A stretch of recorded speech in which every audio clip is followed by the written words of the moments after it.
All right. We are on.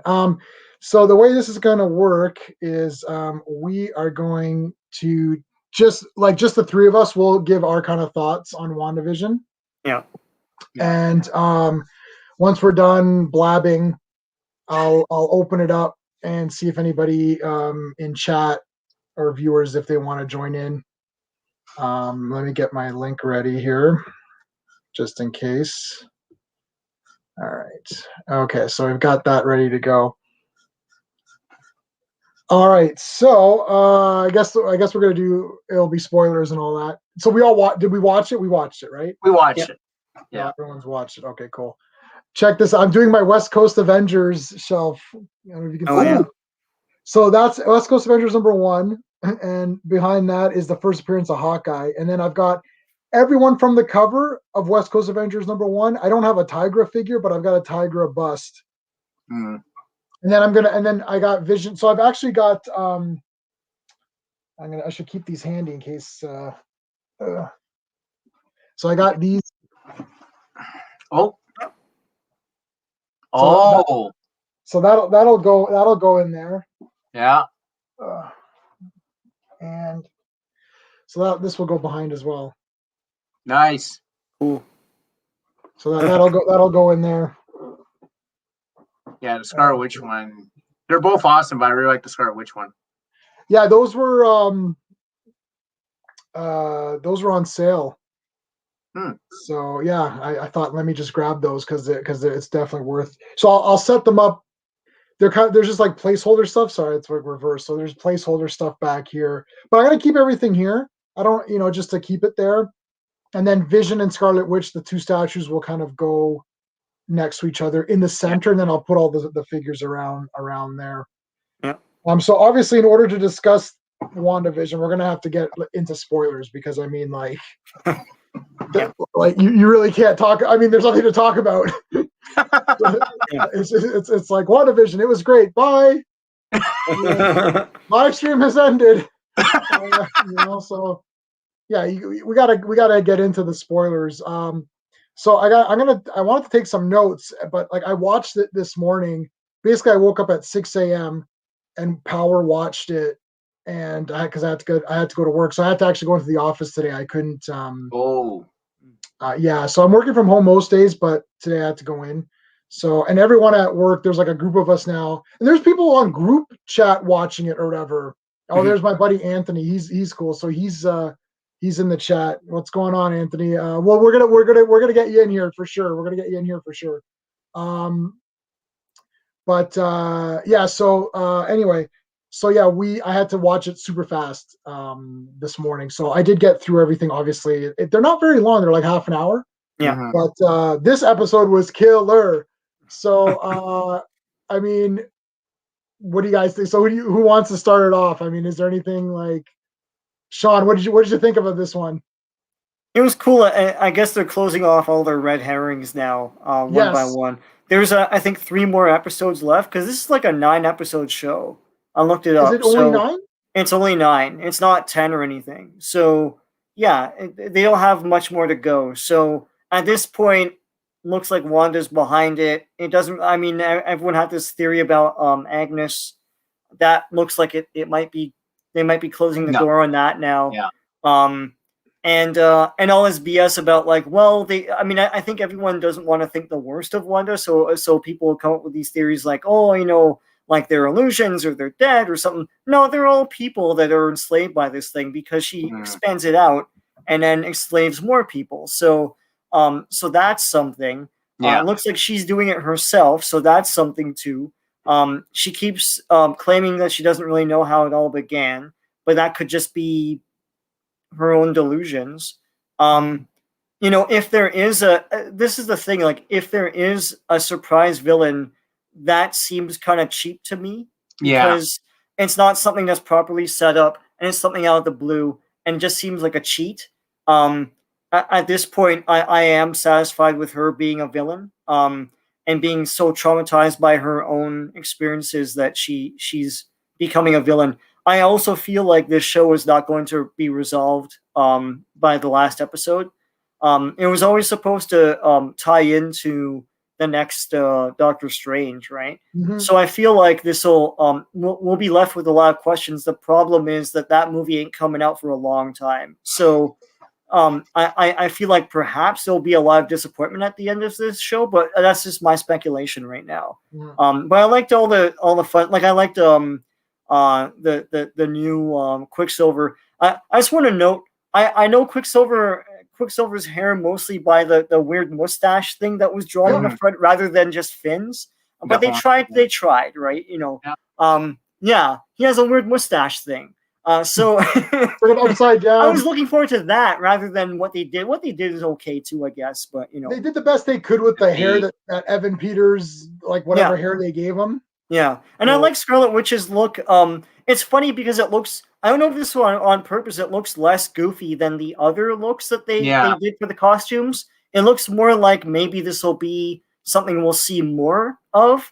Because it's not, the other ones are loose fitting and cloth looking on purpose, but the Scarlet Witch one looks like an actual outfit. Like the helmet looks great, so hopefully we'll see more of that. Maybe that'll be part of her delusion, like slipping more and more into that persona, perhaps. But I don't know. That's my speculation, because I thought we would just see it in that one scene and it'll go away, but it was the whole episode, and I was like, oh, maybe they're growing used to this.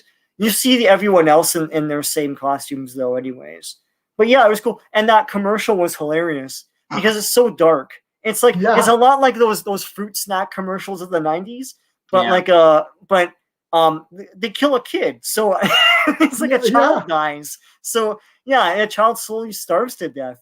And the other thing too I want to note is that I don't equate we're different, and I don't equate 90s Disney shows as being the same sort of comforting comfort TV as 50s, 60s, 70s, and 80s sitcoms. They're kind of a different ilk. And the other weird thing about them is I don't think that a lot of people around the world grew up with them the same way that Americans did. I'm saying this because I didn't. I mean, if you were rich, you had the premium channels and you could watch stuff like that. But like Nickelodeon shows and Disney shows, those weird sitcom-y type kid shows weren't really a thing for everyone outside of the US. Maybe I'm wrong, but so I recognize what they're doing here, but I don't have any nostalgia for it, and it doesn't seem to fit the whole. I mean, maybe it does for a certain generation and a certain people, but it doesn't fit the whole comfort TV angle that the other episodes did with their eras. But that's just me, maybe. So yeah. Well, this was a darker episode because a lot of weird things happened. We kind of solved the mystery of the kids,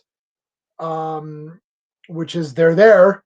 Yeah. Right. She's been keeping them, sedated or whatever. She's been and he's like, "What have you been doing? Oh, don't tell me, Don't tell me. Yeah, don't worry. What have you been doing? All right. So, Steve, what do you think's going on? Well, first of all, I love the Scarlet Witch's costume. Like, I love the fact that they finally did it. It's not what I really remember because it looks like she's just got the tights instead of the full bodysuit. Like I remember going up to the shoulders, but whatever. At least they made an attempt. I'm not sure. Like I don't really consider Wanda a villain, to be honest with you, at all. I feel like it's a lot like the comics where she's more like a victim of her own power than anything. And I actually think the villain of the show is going to end up being that sword leader because he's just like he's always like he's trying to get at Wanda, but he's just doing it the wrong way. And I just feel like Wanda's sort of like the tragic hero of this thing where she was overpowered by her loneliness and she ended up she's too powerful for her emotions, right? So like when she gets sad, she reinvents the world, right? Like that's just like what it is. And I think the sword guy is just like he's trying to like go about things to Photon's point, like the wrong way. Monica, the wrong way. And she's obviously, so did you catch, oh, your DNA's been rewritten twice, so obviously she's going to get powers. Yeah. Obvious. They basically turn to the camera and they're like, Monica Rambeau will have powers. That's pretty much what happened. They may as well have just done that because like that is what happened. Okay, yeah. Let's go over. We still have this idea that there's a surprise villain of the or a surprise at the level of Luke Skywalker. Do you think that was Quicksilver, or do you think it's another character, or do you think it's going to be some sort of event or something that's going to take this into a whole new direction or open the doors up? I mean, to say Luke Skywalker is pretty big. So unless it's like, friggin' Magneto or something saying, "Hi, I'm your dad," or whatever. Like, I don't know what else could match that statement saying Luke Skywalker. Yeah, I think it was hyperbole. Nothing's gonna match that statement. Come on, unless like even if Fassbender came and said, "I'm your dad" or whatever, that's not the same thing, man. It's not someone from a phenomenal movie that came out and people grew up with that character. Like, it's not the same thing. And I thought the Quicksilver thing was that. That's what I thought too. Yeah. Not everybody is thinking that. I've heard people saying, no, that ain't it. There's going to be something. We already know Doctor Strange is supposed to figure in somehow at some point. Yeah, he'll be in there. So that's not surprising. See, the problem is that the Luke Skywalker thing was more of an emotional thing than Luke Skywalker had to show up. Anyone could have shown up, right? Like at the end. Right. But it was the emotion of, oh my God, they've resurrected Luke in more ways than one. Like he's, reminding us of why he's awesome again. And like just that emotional punch that you get from Luke Skywalker coming in and, taking everyone out. And then he's in charge of Grogu. That's awesome, right? Like that goes back to like, Luke's prime Luke Skywalker, like classic Luke Skywalker. Marvel hasn't been around long enough to have anyone show up with that emotional punch, right? Where it's like, oh my God, it's this character. Like, some people have grown up with the X-Men, though. Yeah. So, what's the first X-Men was what? 99 or 2000? Was it? Yeah. Wow. So I mean, like kids in their 20s perhaps are going to be really emotionally knocked out by like Patrick Stewart or something. I don't know. Or maybe or Ian McKellen. Like Fassbender can't be your dad. Like, I mean, well, I guess if he's Evan Peters' dad. Yeah. Well, yeah.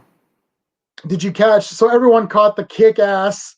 Yeah. When he's like kick ass and she's like kick ass. That was great. I'm like, yes, it's supposed to be kick ass. He's your brother, not this guy.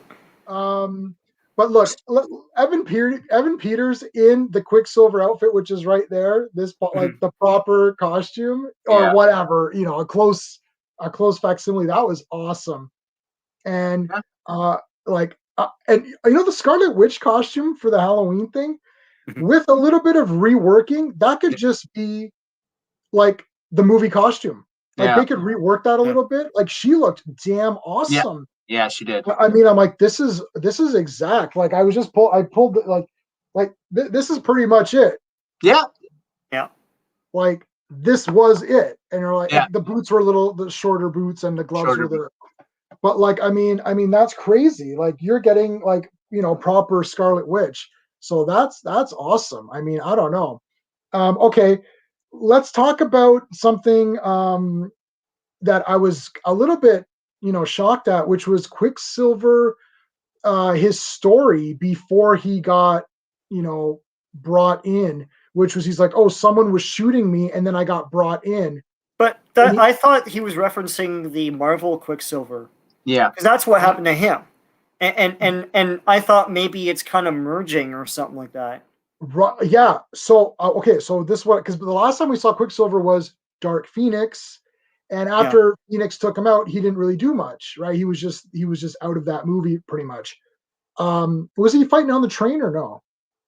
No, I he can't wasn't. remember that movie, man. I saw that movie 4 times. He was fighting on the train. Yeah, he was on the train. I Okay, saw so that last year. Yeah. Okay. So he got back for that, but after that, we just assumed that was it. But it was Kick-Ass who got shot. Yes. In Ultron. So that's weird. Like, I didn't know what to make of that. I'm like, okay, so like, what is happening here? Are they merging? Is it going to be the two it's like Crisis, where it's like they're just going to merge people together? I think so. And I'll be honest with you, I would have preferred that they kept them separate. Like, I think a little bit more interesting if Quicksilver was there and he was like, who, like, he's like, oh, you've grown up and you look different. Like, I was hoping it would be like that, where they would keep it separate, because if they're just going to merge it, then they'll just pick, I want this actor with this storyline. Boom, done. Which is right? Okay. So well, Andrew's asking, I feel like I'm seeing the comment. Andrew Cassell says, is it even the same Fox X-Men Quicksilver? That's a good point, because he seems a little sinister in this thing. He seems like he knows a bit too much. You know, and he's prodding Wanda a bit. And at one point he said, like, I know everyone is pining away for Mephisto, but I know at one point he makes a reference that rose my eyebrows, where he's saying he's telling the kids to go raise hell, a little hell spawn and everything, and right. Like, well, that's a weird thing to say, right? I don't know. I in this episode he seems like he knows a bit too much about what's happening. Because he's like, he's asking about the kids and like everything else. I don't know. Maybe everything. I'm wrong, but yeah. So earlier on, Anthony was talking about we were talking about the commercial. I'm kind of going back through the comments. So what do you think about that? He's telling you guys can see the comments, right? Yeah. Yeah. It's a good point, because whenever I sit there, I pay super attention to the commercials, because I'm like, this obviously has something to do with it. Like, they did the Iron Man commercial, and then they did the Stark, like she had the Stark drone there, right? And she threw it back at them, or no, that was the first drone, then whatever. So it seems like, and then they mentioned Hydra a couple of times. So I actually thought originally Hydra was holding her hostage and manipulating her so that she built this thing, which I no longer think. But the commercials have to mean something. They're just not just fun little vignettes. And this one especially, yeah, I think that's a really good. Anthony does a really good interpretation, because I think they're more backstory vignettes rather than something that's foreshadowing. Although this commercial was so sinister that like it has to mean something. Yeah. It's like it's so funny. It's like a child dies. So what do you think, funny, Professor X, it's just Magneto? Funny that's in a Marvel thing. It's like, yeah. So Professor X, Magneto, Wolverine. Well, Logan, Hugh Jackman, I heard from somebody, I can't remember who, that he's filming something else or doing some other kind of role where he's very skinny now. So they're like, it ain't him, because like it ain't beefed up, Wolverine. It's not gonna be him. CGI muscles on him. You're done. They're gonna do the 300. Well, they should have Leonidas break down her door and be like, "This is Sparta." That would be very interesting. Merge all the crossover everyone. Just Darth Vader shows up and, hey guy, wacky neighbor Darth Vader, All right, so you think, okay, so Andrew, Marvel's messing with us. I don't know. What do you? Yeah, I mean, spoiler: Doctor Strange is called multiverse of madness, or madness of the multiverse, whatever. Like, it does raise my question, because when we saw Quicksilver, I honestly, I don't know about you guys, I honestly felt he was the Fox Quicksilver. Me too. And when he started to talk, and it even showed she saw him dead, right? And he didn't die in Fox. He didn't die. No. So the Quicksilver in MCU died. So I'm like, yeah, he's got the wrong face. So I feel very much it is a Crisis thing now. where they're just going to say, okay, we're going to take this storyline and apply it to this actor. Now, Quicksilver is the only one though that has that. Like there's no other duplicates, right? No. If there are, maybe it's like very minor characters, but yeah, I think that's the only one I can think of. I don't know.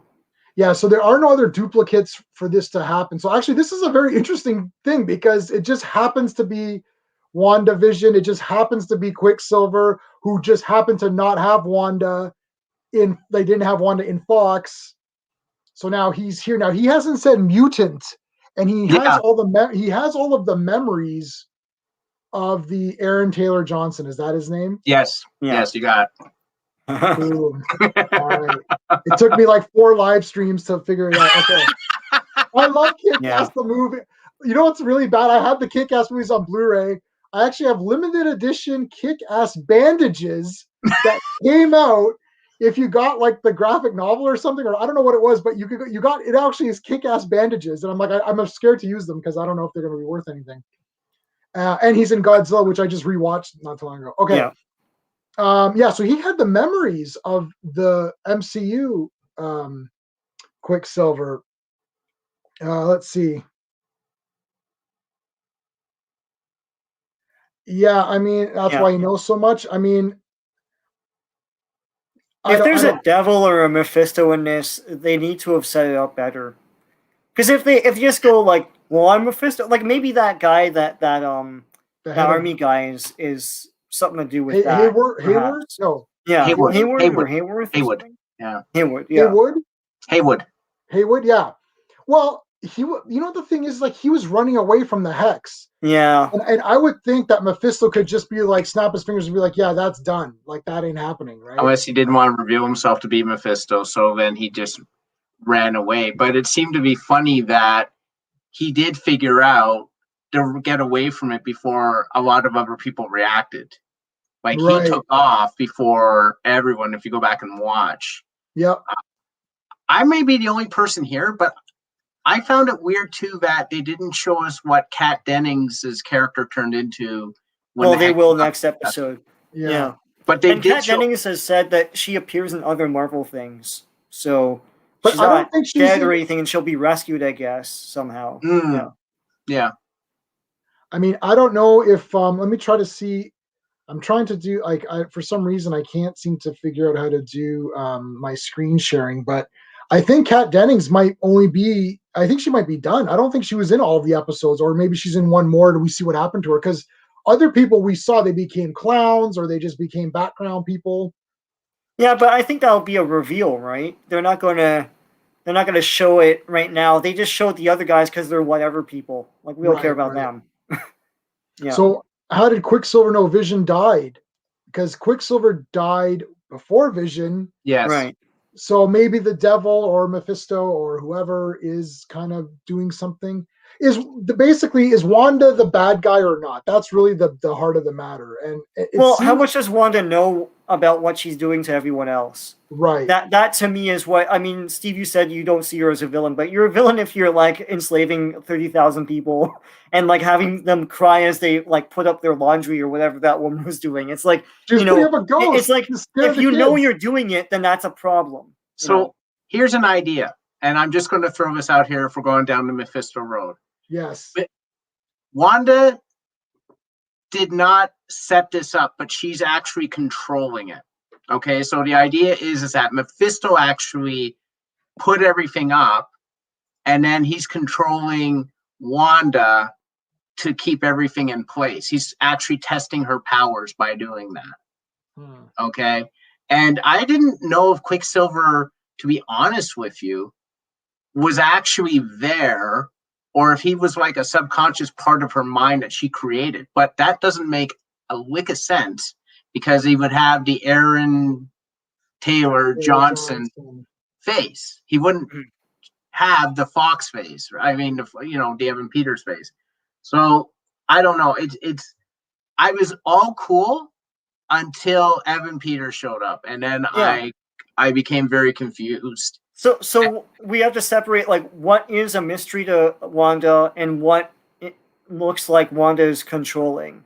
like, so Quicksilver is a mystery to her because she doesn't know why he looks different, and she questions it herself. Are the kids? She's in full, like, she understands how the kids came to be. I know she gave birth to them, but like, but are they a mystery to her too? Like, I don't know. It's just weird what she seems to control and what she seems to not control. Yeah. So Monica, to Andrew's point, Monica said that she had someone on the way. Is it Monsieur Reed Richard? It won't be, because we would have seen the casting by now for that. That's the problem with these rumors. It's like, if no one's cast, then probably not. I think that would have been leaked, man, big time. Yeah, I would have been leaked big time. But what happened to that beekeeper guy? Did he die? Like, what happened to that dude? I think he's just assimilated. My interpretation is if you get sucked into that thing, you're done. And you're not immediately shot out. You're just part of that now. Yeah. So, but the question Andrew raises a good question on, if it's not Reed Richards, then like who would it be? Like, who would Monica know? They're not just going to bring in a guy, I would assume, at this point. Hawkeye made a connection with Wanda, and I've asked myself. First of all, it's funny when the Marvel movies came out, everyone always said, "Well, if you have these solo movies, how come everyone else doesn't come in and save the day with that hero, right?" And then they had to go through gymnastics trying to explain away, like, well, Thor is off doing this and blah blah blah. And no one has asked this question about WandaVision. Where is everyone? I get that Iron Man is dead, and Captain America is an old dude, and Thor's in space, but there's other people, like, and Hawkeye made a connection with her. So why wouldn't? Where's Hawkeye? Where are these people? Where's Captain Marvel? Like, like where is? I mean, I know Doctor Strange's supposed to make an appearance, but why hasn't he already? Like, isn't this kind of a seismic event? Like, wouldn't you detect this? Like, where is everyone? Well, this is like comics where you're reading Superman. Yeah. It's like, why isn't Supergirl in every issue of Superman? Yeah, it's just that is what it is. They'll appear here and there as they can. Anthony, the town people who went in can have powers, so they're. I don't know. I don't know. The mutants thing needs to be addressed at some point, I think, because you need to. Evan Peters' Quicksilver was a mutant. He was part of the X-Men. They were mutants, blah, blah, blah. I always considered Scarlet Witch a mutant, right? And but Wanda in this universe isn't. A mutant is someone who's born like the next evolution of humanity. So they're born with those powers. And those two were experiments in the MCU universe, right? Miracles. So, yeah, miracles. But they were experimented on by Hydra. Was it Hydra? And yeah, and that's how they got their powers. You can say, well, they were born with the capability to do that, but then they brought it some stupid thing like that. But that's not what a mutant is. You're born with the power, as an evolution. But unless, like, Deadpool, and I know again this isn't the MCU, but Deadpool, they needed to bring it out through torture. If you remember the Deadpool movie, he didn't have really bring the powers out until. I guess no one questions Deadpool because they like him. Yeah, no, but it's in the storyline, so maybe that's a possibility. All right, so let's see here.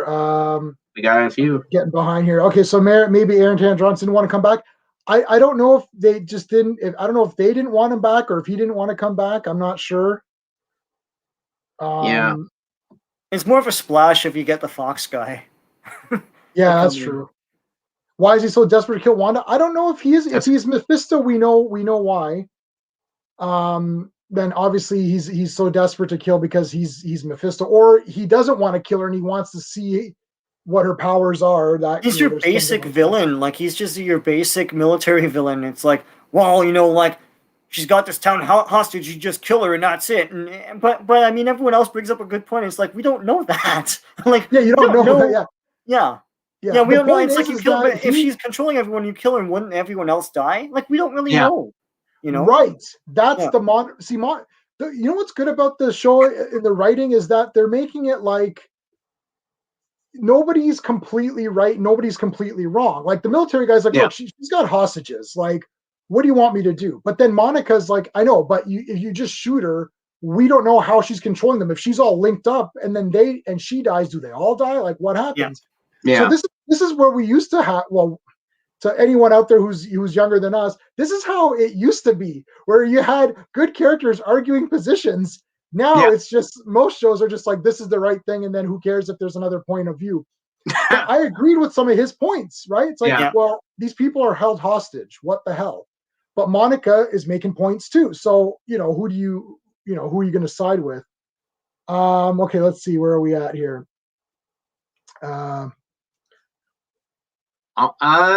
He was in pieces, was he not? I saw the footage. He was in pieces. Yeah, I don't remember. He was getting torn apart. He wanted out so badly that like she was sucking him back, and it's like pieces of them were. Now, did he still have remnants of the stone in him? The stone was there, but like I guess it's like a recreation of the stone. I don't. But there's a jewel. There's a yellow jewel, and there's a jewel, but he had particles, like yellowy little particles in him. I don't know if that's weird. Energy. Is that just his energy? Yeah. Okay, we got. Lennon Pool. I know it's off topic, but would you say? I would say Logan. It's tough. I can't remember the Logan death as much as I remember the Iron Man death, so probably Iron Man. The Iron Man death is more iconic, I would say, but the Logan thing, for some reason, just knowing the stuff behind Hugh Jackman, and it really did feel like the end of an era when he died. Where I guess the same thing with Iron Man. That's a really good question, and that's super tough. I would say Iron Man. Because here's the thing: the Iron Man death meant something because the writing, because where what's her face, man, Pepper Potts is assuring him that everything is going to be fine. You don't have to worry, like just rest. That adds a layer of melancholy to that death. Logan, I can't remember what the hell happens to him. I don't know. It's cool. I mean, it's end of an era, but like, what happened in that scene? I forget. I mean, to answer that, I would say that I like Hugh Jackman better than Robert Downey Jr. I like Wolverine better than Iron Man in the movies and in comics. But Iron Man's death is super iconic because they tied it in with the first movie. It was genius. It's like, he said, "I am Iron Man." That was how they ended the first one. They end it with that. So, but I mean, Wolverine's the best. He'll kick the crap out of. Hugh Jackman kicks the shit out of. Robert Downey Jr. That's for sure. Do you think the director is? I don't know. Yeah, that's a good question. That's a good question. Loop that in, yeah. Oh yes, that's very good. That would probably make more sense because now Skrulls retain the powers, right? Now, in the comics, so do they? I can't remember. You've seen Captain Marvel a million times, Jay. Like, do they do that? Don't say that on live stream, Sean. I'm going to lose subscribers. Anytime you say Captain Marvel, you lose a subscriber. Yeah, that's a known fact. People just unsubscribe Jay, man. An angel loses his wings, yeah. We're losing people. Yeah. I have seen it numerous times. Yeah.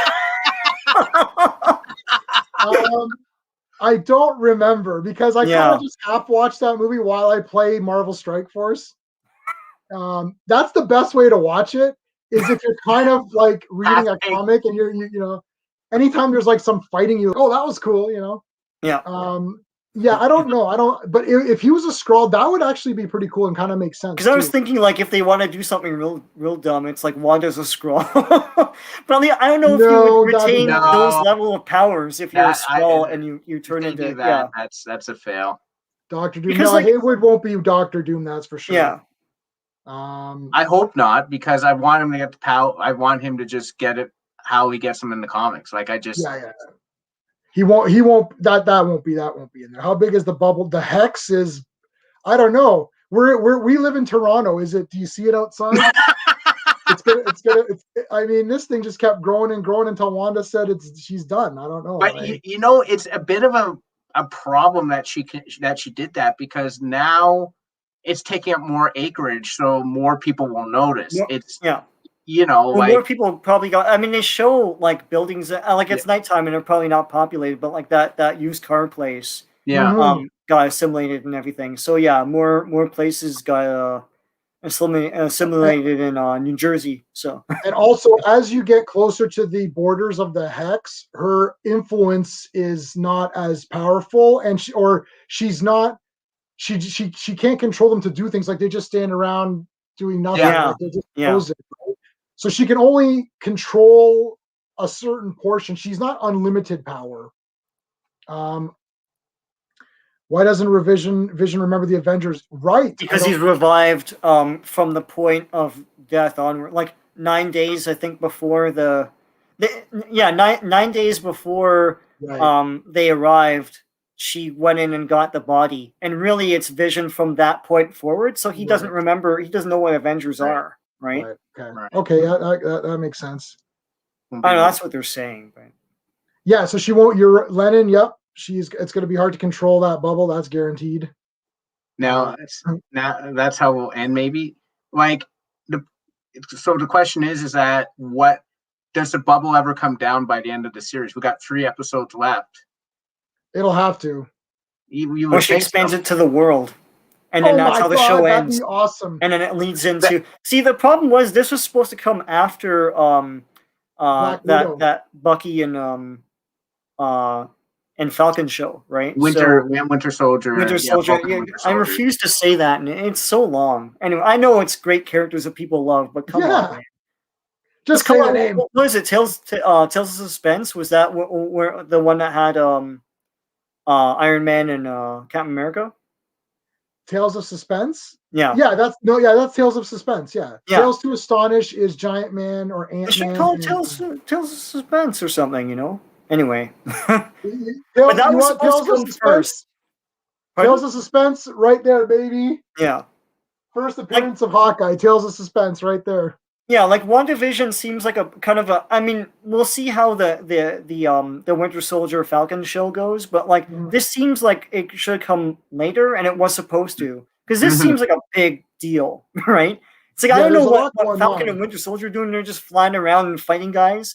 This seems like a giant thing you need to stop now. It seems way more urgent. Yeah, you know, I agree. Like, yeah, I gotta tell you, Sean, Baron Zemo, like he's got the mask. He looks awesome. He looks cool. I know, but when this other thing's happening, who cares about Baron Zemo? Like, in the real world, if like a thing was like enveloping people, but Baron Zemo had plans, who cares about that guguy? What's going on over here? Like, we have a real world alert. Yeah. Real world mentioned. Yeah, sorry. Can't take it. Real world? Oh. Yeah. All right, so I was trying to go through a couple of these. Maybe an evil Skrull hates Captain Marvel. Yeah, I mean, it could be. I like the Skrull idea. So it's about the people on the edge of the hex starving. Oh, because they cannot move. Oh, I don't know. Yeah, how are they using the bathroom? Real world? Not the real world. They uses the bathroom. I still think they have. So there was that one scene where Vision saw the woman sitting there standing there, and she was like doing some of a clothes hanger or something. I don't know. No, I think she was putting up a ghost. Putting up a ghost or a both of you got lamp that or something. wrong. Yeah, both of you got that. She's putting up a ghost. Yeah, I have no idea what she was doing. I've never putting up decorations, but just on a loop. Like the other guy was doing the same thing in the background. Right? But she was crying. Pumpkin. She was crying because she's stuck, right? She's stuck. Yeah. Right, but she had cognizance of where she was and what she was like, her predicament. Yeah, she's at the edge. Right. The further you get away from Wanda, the less control she has. She still has the control, but she's not making that woman do anything. She's just giving her a menial task just to do something. Meanwhile, she's crying because she's like, "Oh my god!" And Agnes, who is pretty much not Agatha Harkness. Yeah, I know. That was a red herring. She was a witch. She was a witch. She didn't react. Like when she got snapped out of it, she should be like, "I am Agatha Harkness. I'm a magician. Vision. We must team up and do something." It's like she was just kind of like, "Oh, you're Vision. You're an Avenger." I know, but like, what did what did Agatha Harkness was a teacher? Wasn't she like a babysitter to? I know, but Fantastic forget the Four? comics. Like they're doing their own thing, right? Like, I mean, But still. that's kind of the problem. Like the other thing too is that I question what's going on with the influence because like. Was it like the second episode or something, or which was the one where she threw, or the third episode where she threw out Monica Rambeau? Her and that other character were totally not under Wanda's influence because they were talking about what's going on, and we're about to reveal it to Vision, and then after that, everyone's enslaved more. And I don't know. I mean, they probably will never explain that, but like maybe you can plug holes in the Swiss cheese and say that. After that, she like really tightened down the ship and said, "Okay, fine, I'm gonna mega influence everyone around me, and everyone else can like just pose or whatever." Or it gives more credence to the Mephisto story. That's true, and my interpretation of that was that it's a little like if you're not directly in WandaVision's episode of the week, she's not paying attention to you too much. Yeah, that's a good Right, so it's like when you're not in the episode, you're just kind of like doing like I don't know if you guys noticed this when Vision was on his thing, it was widescreen. And and when Wanda, when it went back to Wanda's show, it was like full frame. Mm-hmm. Oh, that's interesting. Yeah, because it would change like Vision's little Vision quest. Not that this was the Vision quest, but his little adventure. It was different. I'm pretty sure I noticed that. I'd have to go back just to confirm that is what it was. But I remember some points being, hey, why is this widescreen? Like it was like I watched it on my computer because I it's in the morning and I'm trying to like watch it fast. So it's like it was like it was you had the letterboxing effect, and then it was like 235, and then it moved to full frame. Oh. Yeah, or what? Yeah. So anyways, so I think if you're not on WandaVision, then it's different. She doesn't have as much control. All right, what's going on here? Yeah, she's alive. She's alive for sure. I know. Yeah, I don't. The boxer shorts, that was weird. He was supposed to be a luchador. Yeah. I guess. Yes, that's happening for sure. Well, he's with the beekeeper, then. Maybe. All right. So, do we have any other points before I can throw what I can do is I can throw a link up, and we can have I think we can have up to up to 6, so we can get 3 more people in. And then we can do a little bit of rotation if we need to, if other people want to join in. Any other points that you guys want to make? No, it's cool. It keeps you guessing, which is good, And I mean, as I say, like I'm pretty sure it's 9 episodes, so like 3 more to go. But I think that perhaps everything probably will not be resolved by the end. Who knows? Right. We'll see. Yeah. All right, so I put a link up in the chat if anyone wants to phase into the danger room. We can get in here and you can share your opinions. And we can talk about other stuff as well. But yeah, like I mean, for me, WandaVision, I mean, this has been pretty cool. Like I've really liked this a lot. I've liked this different take on it. It's not just another beat 'em up action show. It's I like that Randall Park got to throw a punch like he's an action dude. Yes, yes, I was so excited. He wasn't just punch this guy. Yeah, I was super excited. Let's see what else we got. Agatha Harkness knows. I think Andrew said something about Toby on Earth 202, Raimi Earth. Oh yes. Okay. I don't. So didn't what's his name come out? Tom Holland and say Toby and Andrew Garfield won't be in the third Spider-Man movie. He did say that, but was that just him being like, I don't know, Tom Holland's weird.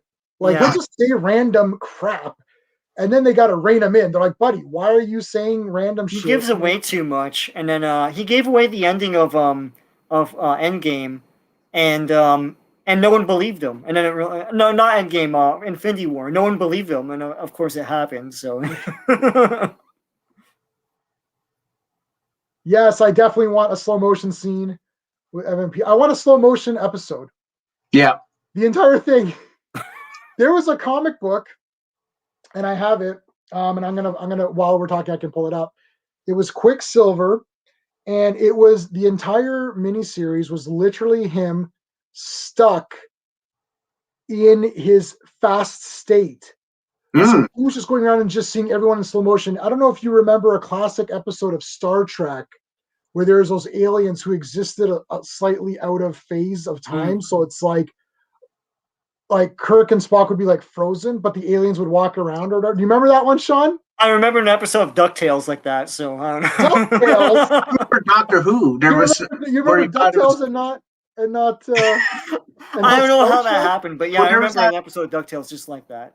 There was that Matt Smith episode in Doctor Who where they were slightly, and they thought they were ghosts, and they were slightly out of time. Yes. That's right. That's right. That was a Matt Smith one. Yeah, in his last. I can't find that Quicksilver thing now. I hope I didn't. Maybe I archived it. I'm looking through my Comixology. Who do we got here? We got Hammer Speakeasy. You know what WandaVision is? It is a Marvel television series starring Wanda, or Elizabeth Olsen as Wanda, the Scarlet Witch from the Avengers movies, MCU, and Paul Bettany, who plays the Vision. And Vision is, you can see them behind here. My camera's reversed, so it's hard to figure out. But actually, this is going to sound funny, but I have a question that hasn't been addressed. So they can get television feeds of the episodes of WandaVision, right? Like they got that off of that. So who is the intended audience supposed to be in the story? Yeah. I don't know. No, I don't think. I think she's just created like a perfect reality for herself because, because sitcoms are just like sort of like a perfect world, and that's what she kind of wants for herself. Yeah, but she does edits though. Outside of what's really happening. So yeah, anytime something challenges her perception, she like edits it out of the WandaVision or whatever. So I don't know who's supposed to be watching it. Yeah. If they're gonna zoom out from a television set, this is what's gonna happen. This is happening. They zoom out from a television set, and there'll be a guy like with red legs. His legs will be crossed, and he's eating popcorn. And they'll zoom up, and it's Mephisto. He's like, "This is good TV," and then that'll be the end of it. And then everyone's gonna be like, "Oh my God, it was Mephisto!" Or it's going to be they're going to pan out, and it's the Watchers watching it. That would be weird. That would be. Well, they've already introduced them. Yes, they did show the Watchers. Yes.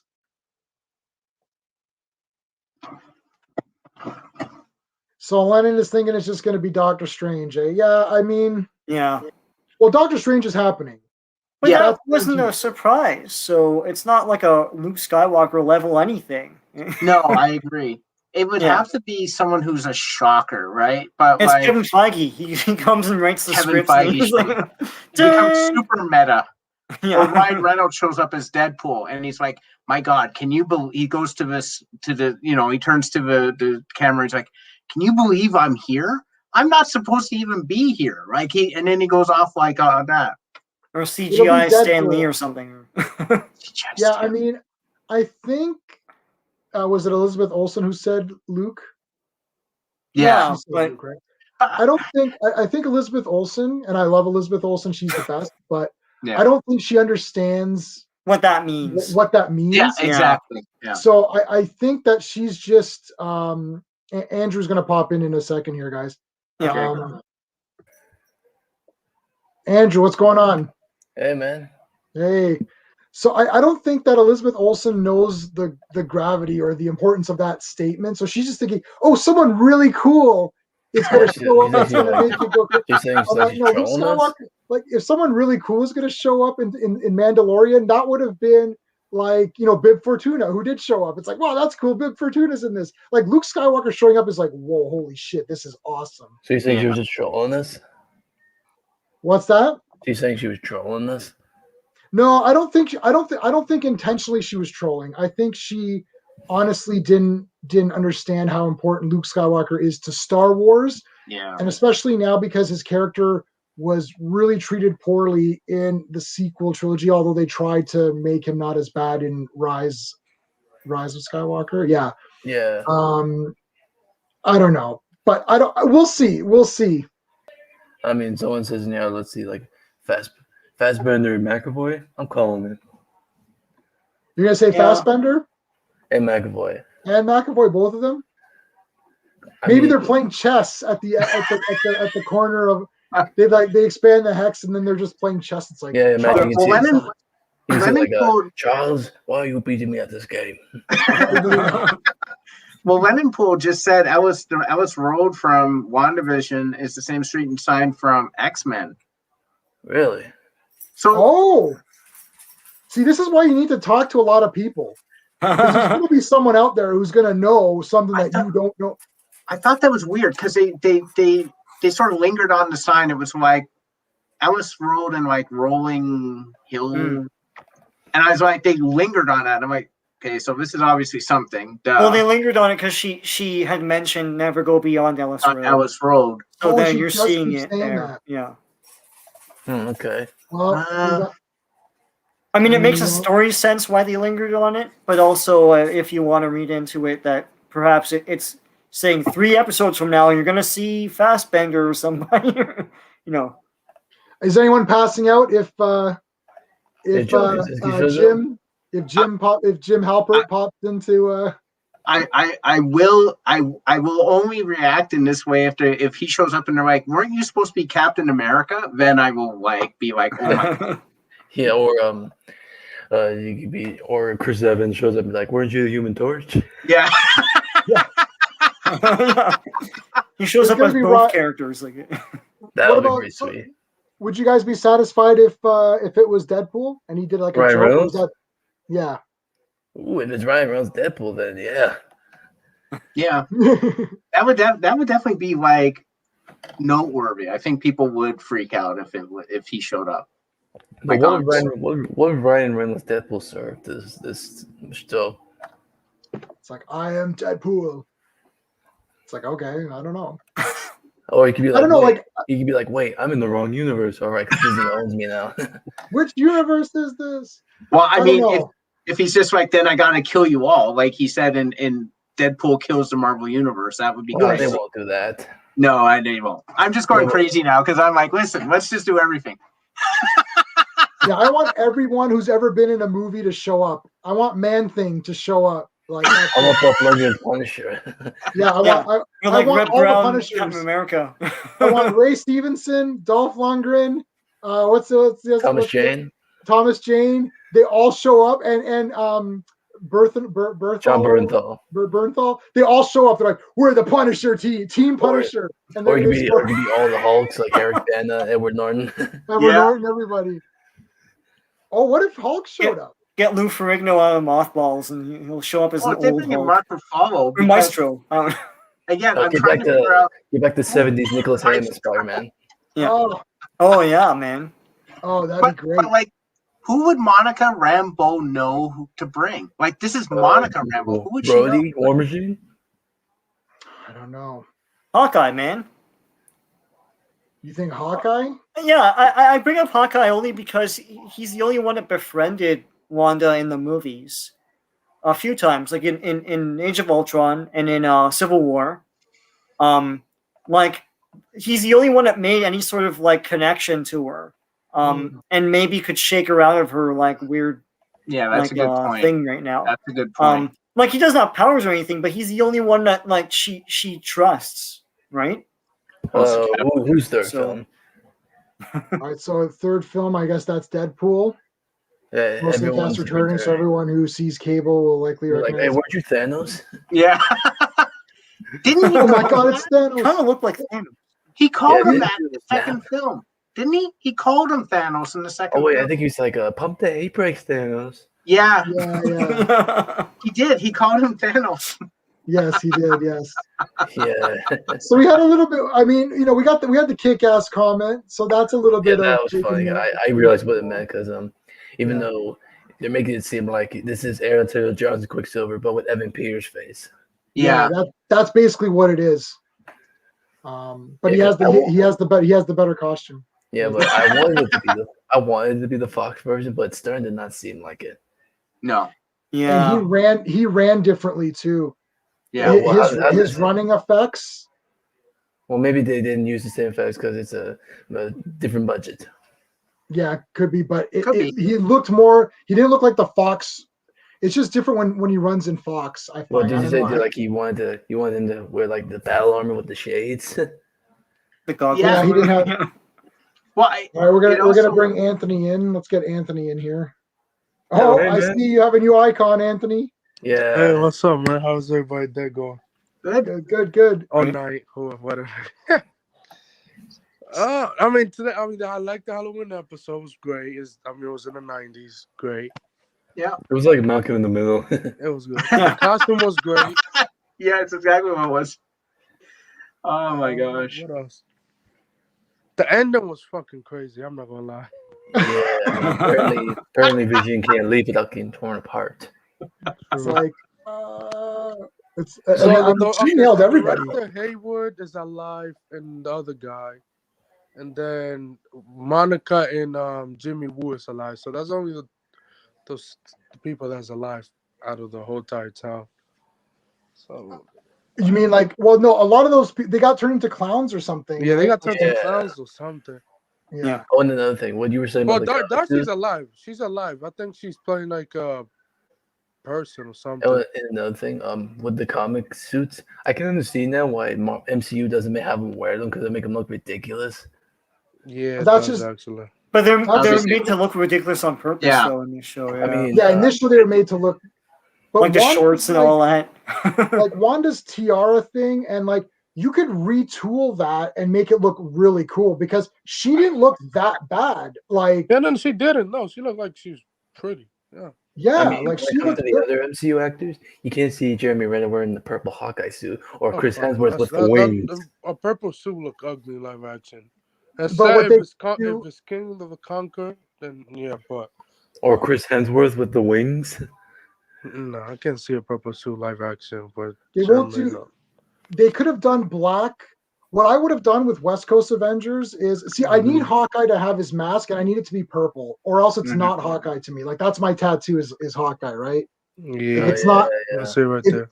if it's not that Hawkeye, it's just not Hawkeye to me. So that what I would have done is I would have made it like black with the purple mask and like highlights of purple. So anything that was like purple would stay that, but not fully blue and purple. And then I would have done War Machine, and I would have done Mockingbird because they had Bobby, and if they didn't want to use Bobby, they could have used Agent 13 because they had her. Oh yeah, I And forgot about that. Yeah. Oh, and another I would thing, have done. Who else is it? Oh, Tiger is easy. Just get some like really attractive girl to be a tiger. And Wonder Man, they had cast, and like we would have had a kick-ass West Coast Avengers. and another thing, I remember Captain America Chris Evans wore a comic accurate outfit when he was in that USO outfit during stage shows. Yeah. Yeah, Yeah, that was he neat. It was He neat wore to the have that. original. Yeah. And he had that in the serial. Like they showed him shooting a movie, and that's the serial. Yeah, that was a Hey, serial Sean, from did the you get the 40s, I Blu-ray of believe, or that? 50s. Which one? 1944. Oh, the Yeah, serial? Captain America, the serial. They have I mean, that's no, on I don't Blu-ray. He have didn't that carry a yet, shield; so- he carried a gun. He carried a gun because it wasn't. Yeah, it was a weird. I have a bootleg. It of was CGI. Like it was. If you want to they talk about just put a ridiculous CGI Cap face. outfits, look at 1979 Cap. Yeah, that was bad. That was Yeah, bad the even when I was Mike a kid. Hilton That was 1990 bad. movie was okay. The 1990s Cap, he had rubber ears. Yeah, His ear other was than the rubber ears, he looked cool. The first 20 minutes were awesome, and then The after first 20 that, minutes it's are like- awesome. It Yeah. was Yeah. terrible. Like you're saying, Cap outfit in the Briscoe looks 1990s. like he's looked- just. I don't know. So you're saying that Cap in the 1990s looked good, except for the rubber ears? Yeah, the rubber ears were bad. The shield wasn't too bad. Yeah, was this? I mean, the only time that Quicksilver ran the Fox X-Men films, it was always in slow motion because the Fox Rat didn't know what to do with him, like in Days of I Future mean, they Past. could bring back those Fox character, bro, and Doctor Strange in a different universe. They could do that, but he's not this. I think they recast. Maybe there's Coulson. Coulson. Maybe I like, hey love guys, I'm Coulson. still alive. I love Coulson. He's great. I think I'm gonna he's cut great. out, but everyone have a great night. All right, man. All right, Sean, are you out? Yeah. All right, man. Okay. See you Take care, guys. Sean. See ya. The next episode's in the 2000s. Yeah, I think from when I saw it, looked like it's gonna be a Modern Family type thing. Oh my God, that's great. Oh yeah. I was wondering about that because they're going to continue to modernize it, right? Yep. Yeah, and I remember there was one shot where it showed like them going like, "This is our home, then let's fight for it." I mean, there's so much like still. I feel like there's like a lot more to come, but like there isn't that much more to come. I don't know. I mean, there's like 3 episodes left. Yeah, like this is crazy. They're gonna wrap this up in 90 minutes. I think the last episode is gonna be like an hour. Oh, maybe. Episode. It's gonna be. It should be. I think I forgot Kevin Feige said last episode is gonna be like an hour. So like, but Agnes knows too much. I rewatched the last episode before episode 6. Like when she was in the kitchen with Wanda and Vision, and like she say, "Oh, do you want me to do this again?" She was confused by what she was saying. Like I know she was trying to get her to rewind time. I feel like Agnes was playing stupid when she was talking to Vision. Maybe. Yeah, like she did know stuff. Yeah. yeah, let's see, when Vision find out when he touched the guy in the office, like his powers, like when he like touched him, biker it changed style. colors. And then so when Vision touched Agnes, she didn't change at all. I don't know why, but I'm starting to think like the way she was acting after Vision touched her, like she's not really Agatha. She's just someone over in the Wanda's control, like everyone else. But I mean, it has I don't to know. be. That I was the think next question. episode they should establish the villain. I think next episode has to be.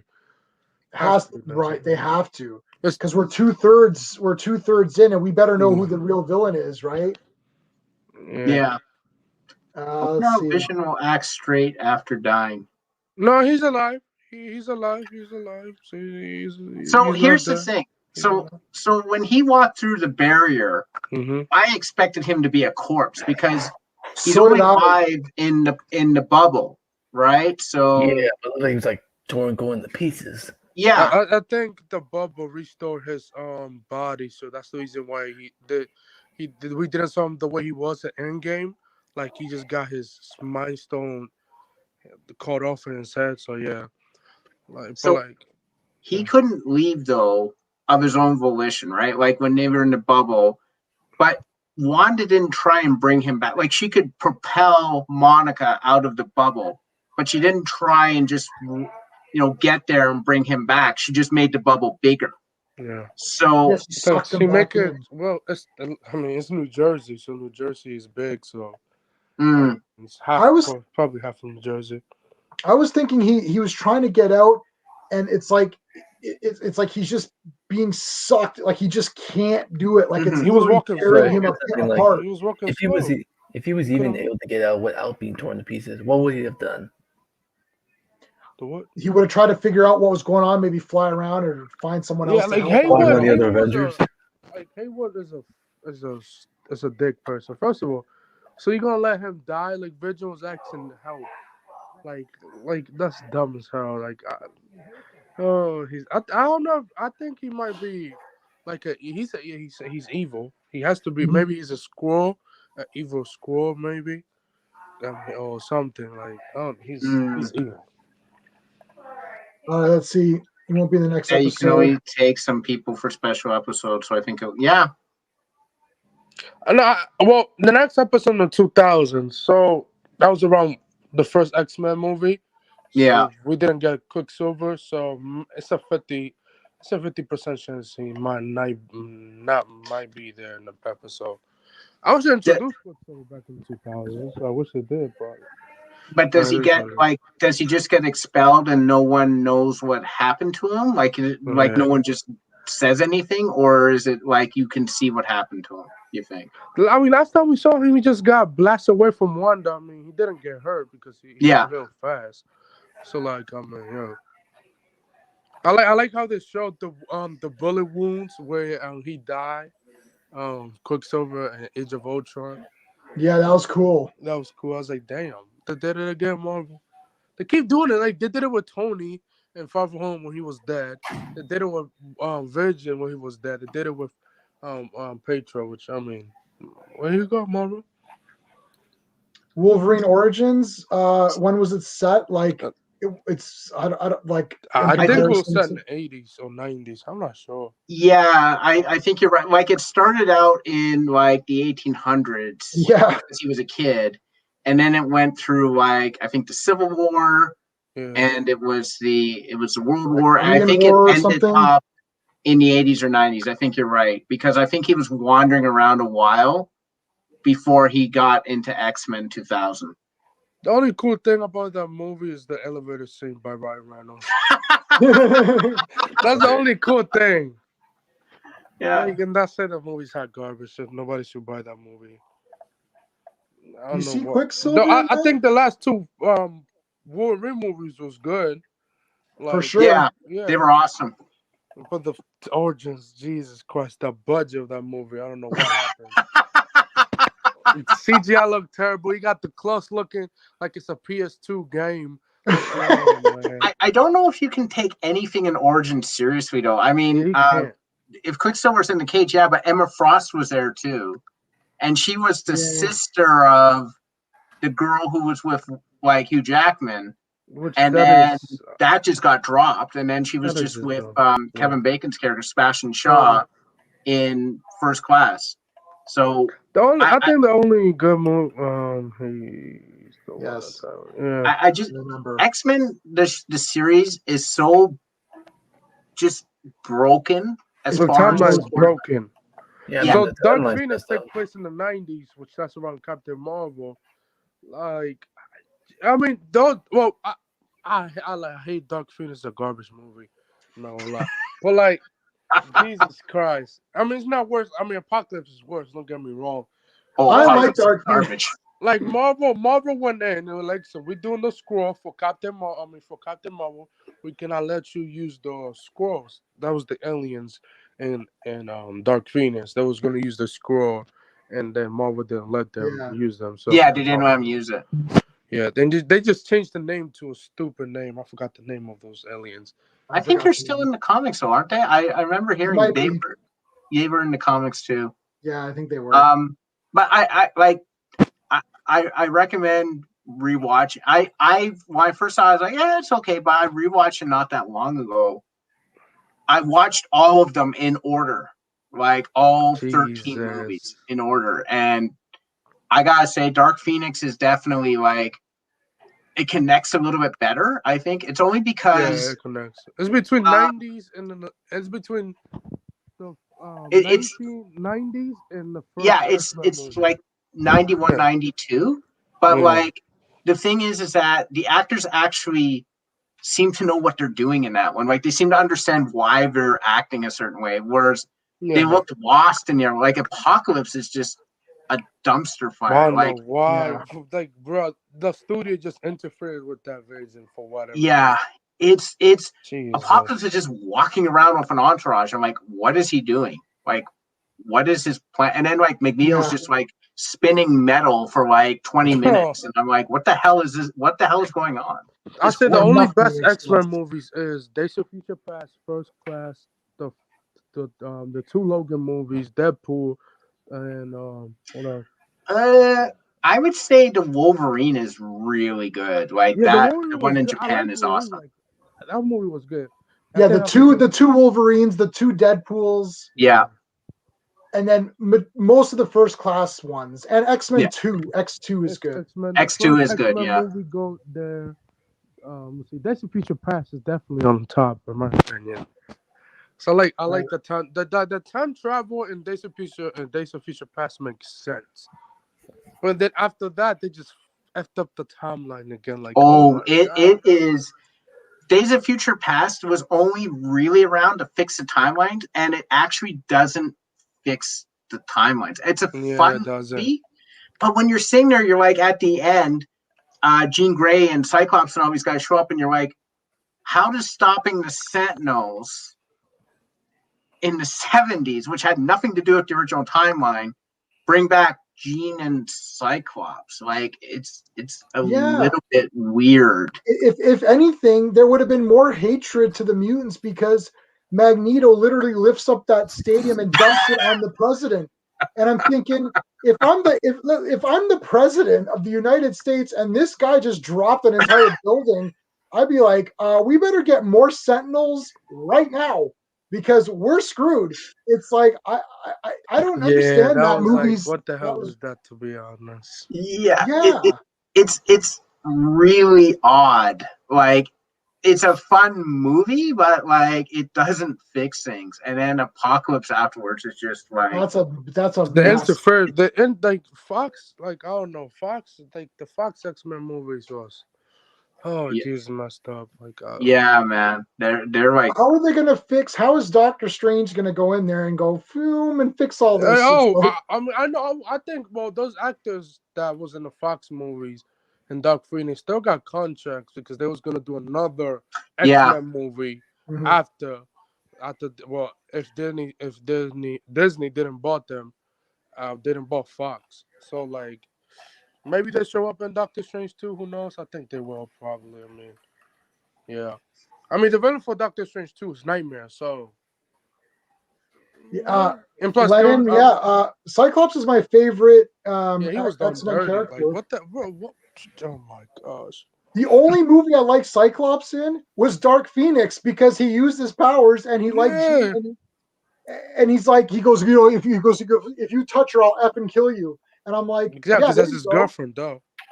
The two of them were great in Dark Phoenix. I like those two. Yeah. And Jean and Scott are my two favorite X-Men. They're my two favorite Marvel characters, basically.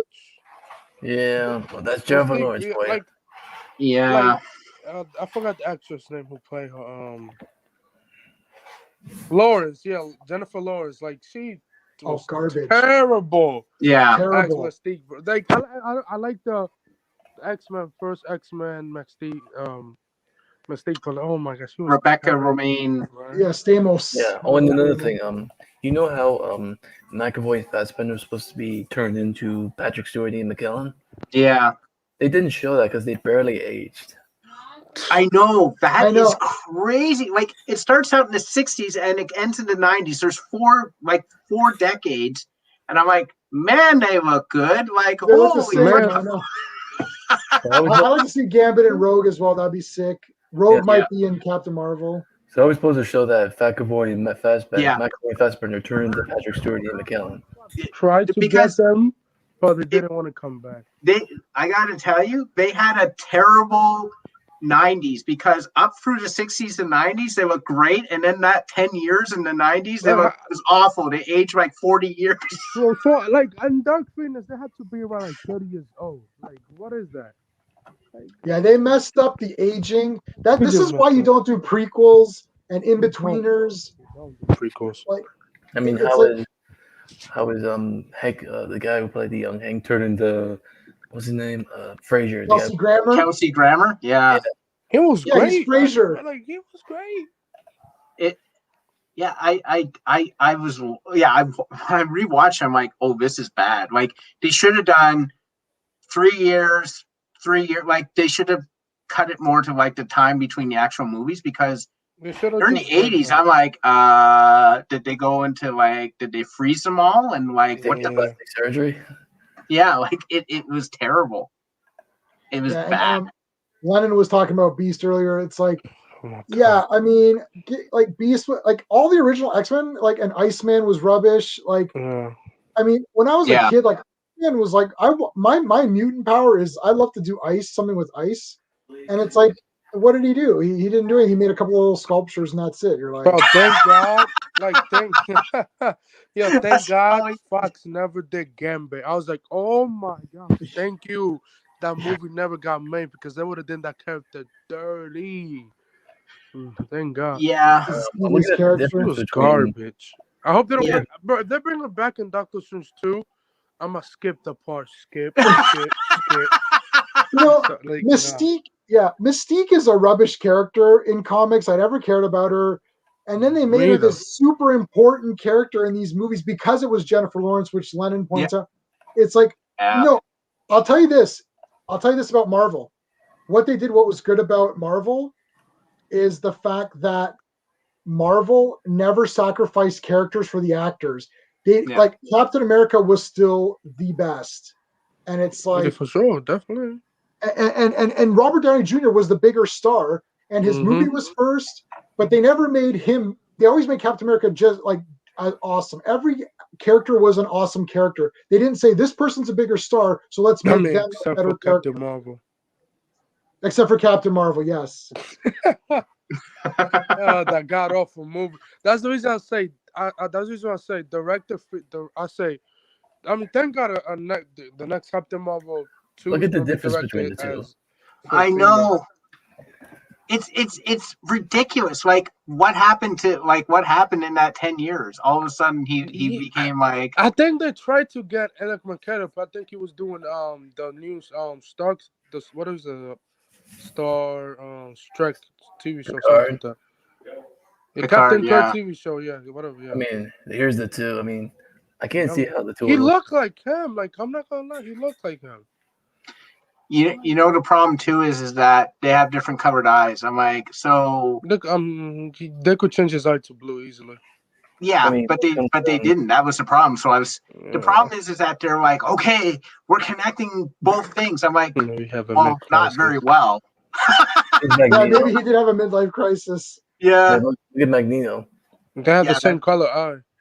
Yeah, yeah, the same they color do eye, have yeah. they got that one right, but like The other one, like yeah. I mean, I mean, smaller. if Marvel, when they recast the whole X-Men when they recast the whole X-Men people, like I feel like they might bring back Michael Fent. I think they might bring back Michael and what was the other one name who played Professor X? James Patrick McAvoy. Stewart. James McAvoy. McAvoy. Yeah, they're gonna bring those two back in Quicksilver maybe. And Saying they when it comes recast to the like rest and maybe Wolverine. Fassbender and Evan Peters made the newest gen a tiny bit better. Yeah. I don't know what that means. Yeah, but like I mean, I hope when Marvel, like I don't know, I think Marvel might recast somebody in color to play Magneto and Professor X. I mean, look at them between Yeah. the two right here. The funny thing, they're best friends forever. I mean, can you see these guys turning into these guys? No, I know. It's like no. I mean, in Star Wars wise, X-Men. Made the newest X-Men, not Chen. Newest X-Men. Mm. Evan Peters was definitely his scene in First Class was the best. Not First Class. what about this? Can you see this happening? That's no. I mean, they No, got the same. I mean, they got the same facial They features. don't even look like each other. They look like a whole different. No the disrespect to timeline for the Star actor. Wars is much more different though. I think like No. it wasn't as well defined as it was with like X-Men because the X-Men did it every decade, right? And you're just like, I mean, this is like Except for the last 3 Star Wars movies, it was hot garbage. I mean, look at that: 1962, 73, 92, 2000. Yeah. Look at that. That's what they 92 should've to done. 2000. That's what they should've Just done. terrible. I guess they didn't expect to make prequels. No, I don't think they did. I think Last Stand Here's a better one right here. basically obliterated the franchise. They tried Origins. That pushed it down even more. And then they're like, oh, crap, we'll just reboot it. I didn't think like they the director fail as Origin. badly as they did. They I failed. don't even think the director Origins do movie anymore because of that garbage movie. I mean, look at this. So 1983, 86, he looks like McKellen, and then again Fassbender.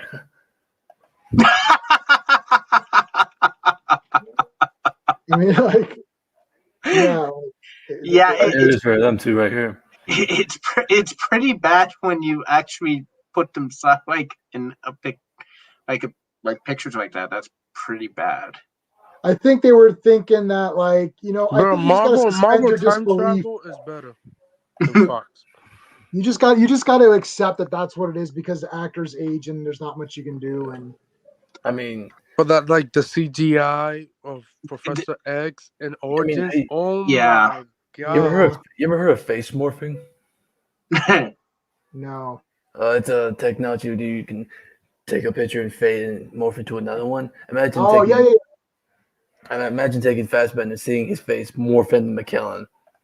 No, Mm-hmm. that's never happening. Same for McAvoy and the Patrick Stewart. I think Marvel's gonna recast every X-Men, to be honest, like at this. But I don't know Yeah, who they're I gonna think get. so. It is. I hope if they do introduce, go with the 1990 cartoon versions of those people, please. Yeah. Oh, that'd be awesome. Please, just I want to see Gambit. Please have Gambit. Oh, and also look at how they did the costume. Gambit the right way, not the Origins way. Yeah, but Yeah, he wasn't so bad in Origins, but he was just kind of pointless. Like, what was the point of even having him? He only did the card thing once. You think Marvel can make something better than this? I mean, the Captain America trilogy is better than Dark Knight. I agree with that. Well, I know a better trilogy. There's no debate. The Captain America thing was better than. I mean, you can't compare that to Captain America. Like, I would say, yeah, Captain America, and I would say Spider-Man is better too because Spider-Man 1 and 2 are amazing. The first two Spider-Man, but the third one, which Sony interfered with, Sam Raimi Vision, you can't go wrong. Spider-Man 3. It was a bit of a dumpster fire. So Spider-Man 3 is not like such a bad movie. The problem is that there's too many things going on where the movie loses control of itself. It's like if you were just remove Venom and that entire Venom plot, all of it, you'd have a shorter movie and it'd be better. He just fights Sandman, defeats him at the end, takes him in, done. It's like this whole stuff with like having Venom. It's just too weird. There's too many things. Like people will be confused, which is why I'm worried about the Spider-Man Spider-Verse thing. If it's still going to happen now, I don't know. Well, too many things going on. I mean, to be honest, having all three of them together is what will get me to see the movie. And I mean, I did hear that we might get them for Toby on Sunday. I mean, yeah. So he said it's not happening. Is that like? No, he don't believe Tom Holland. He's a bullshit liar. Yeah, he's a liar. like bro, he spoiled Infinity War. Like, you motherfucker, man. Like, bro. I know. Like, Sean said that earlier. Yeah, Sean said that earlier. Listen, each version. I mean, Tom Holland gets so much hate. I get it, but like. Spider-Man, but like his Spider-Man is more like the spectacular Spider-Man cartoons from the year. I mean, here's that version. Would you see all three together? Yeah, I think there will be Spider-Man 3. He's just lying about it. He's playing for it. I mean, he's a terrible liar. Yeah.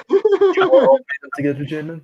I mean, we'll see what happens. Like, I'm up for anything. I'm just wondering, like, how much a regular person in the audience is going to take something like that. Why the three Spider-Mans? It might not be that bad because everyone knows these characters a bit more, like these three actors as Spider. It's not like you're bringing back characters from like long ago, like like from the 80s or something. I heard Willem Dafoe is back. He was great. Yeah, Willem Dafoe was awesome, man. And Doc Ock. Well, Doc Ock is back. Doc Ock. I mean, look at the costume he wore. Electra's back, but it's not gonna be. It's gonna be a different version of him. Not that. Yeah, Electra was garbage. Yeah, let's be honest. Far From Home is better than Amazing Spider-Man 2. For sure. Yeah, for sure. I think Spider-Man 2 is better than those films. No, it's Uh, not. No, it's not. I'm sorry, Andrew. First of all, Amazing Spider-Man 2 was garbage. Yeah, Not it's garbage. awful. But here's the thing. Amazing Spider-Man 2 is no. The There's no Amazing way. for the first Amazing Spider-Man was okay, but the two, I don't know why Sony was thinking. No, Sony. I I actually don't like either. I don't like either either. Like 2 was a little bit more tolerable. 1 was like a teenage love story. I'm like, what the hell is this? It's terrible. But Spider-Man himself, Andrew Garfield, in Spider-Man 2, his suit and the way he acted was really, really good. Mm-hmm. Like, yeah, Spider-Man was good, but he was in a garbage movie. Yeah, he was in a garbage movie. About the suit The here? first one was good, but I had the video game. The suit is good though in part 2. Yeah, it's like a Tobey Maguire rip-off suit, but I mean, look at it. But it looks like Spider-Man to me. Yeah, I like the Raimi suit better. I mean, of course, that's number one, but no, I think I like the Spider-Man Amazing Spider-Man 2 suit better. Okay. So, okay. Which one has? Well, I like which one has the web in the underarms? Because that's. I think that's the Tom Holland. That's the Tom Holland one. That's the classic one to me. My rankings are all Spider-Man. Okay. 7 Amazing, and then Spider-Man, and then Far From Home, and then Homecoming Spider-Man. Yeah, Spider-Man 2 is the best. I could agree with that. Well, I would change that list. My top 3 are number 1, Spider-Man 2, number 2, Spider-Verse, and number 3, Spider-Man 1, 2000. You can't count Spider-Verse. That's an animated movie. You can't count. That's an animated movie. It's live action. It's live action. It's live action. You can't count. If Willem Dafoe comes back, would he be wearing this outfit again? No, he will not. I hope not. The comic book version. I would say Spider-Man 2 is number 1, and then Spider-Man 1 is number 2. Mm-hmm. And then I will flip the Amazing Spider-Man, the first one, go number 3. I would say no way. Not better than Far From Home. That's a Far From Home 4, and then the rest are just. I would say Homecoming has to be the third one. Yeah. Ooh. I disagree. Vulture was amazing, and Vulture's my boy. He's my favorite villain. Yeah. I'm good with that 2-1 and then Homecoming. I think I agree. Vulture's your boy because he's this guy. Well, and that's my boy as well. Yeah, bro. When he was doing the scene with Jacqueline, she works with me at my job, so don't shit talk me. I agree with you too about Andrew Garfield. Yes, good. I agree. What, she doesn't Andrew like Garfield himself was cool in that costume. He's cool, but his movie is garbage. Yeah. Apparently, when Michael Keaton was filming with Tom Holland, after he got a few punches in, apparently he would whisper during filming, "I'm Batman." Of course. He's like, I mean, he's gonna be in the Flash movie, but we don't know nothing about the fucking Flash movie, man. Well, here's the thing, guys. We know it's gonna be convoluted. It's not like. Yeah, it's gonna. I mean, I don't like. I feel like the Flash movie. I mean, no movie next year is gonna make $2 billion. Oh, someone says shit talk Jacqueline, man. No. Well, I was actually referring to don't. We do not. Yeah, we do not disrespect girls. Stop it. Well, yeah. If Michael Keaton's in the Flash movie, could you see him wearing this? No. No. I think he will wear updated version of the suit, like Batman Beyond suit, maybe. That's what I think. The Batman Beyond suit. If it was Batman Beyond, that would be awesome. That's that would be awesome. Well, here's the thing: we're getting 2 Batmans in the movie. Yep. Yeah. Listen, if there's not 14 Batmans, I can't watch this movie. I need to have about 3. Have at least 7 Batman. Oh, 3 Batman? Yeah, that's fine. I think Robert Pattinson will make a cameo in the Flash movie. Just a quick cameo. Yeah, he will. James Franco might return. I don't know. You know, I like the scene right too. Yeah, that's Batman Returns, where he takes off his mask and his makeup around his eyes is gone. Yeah, that was a mistake. I think that was I think one of the producers say that was a CGI era. I mean, look at the evolution of the Batman suit. Yeah, Adam West was the best suit. I'm playing.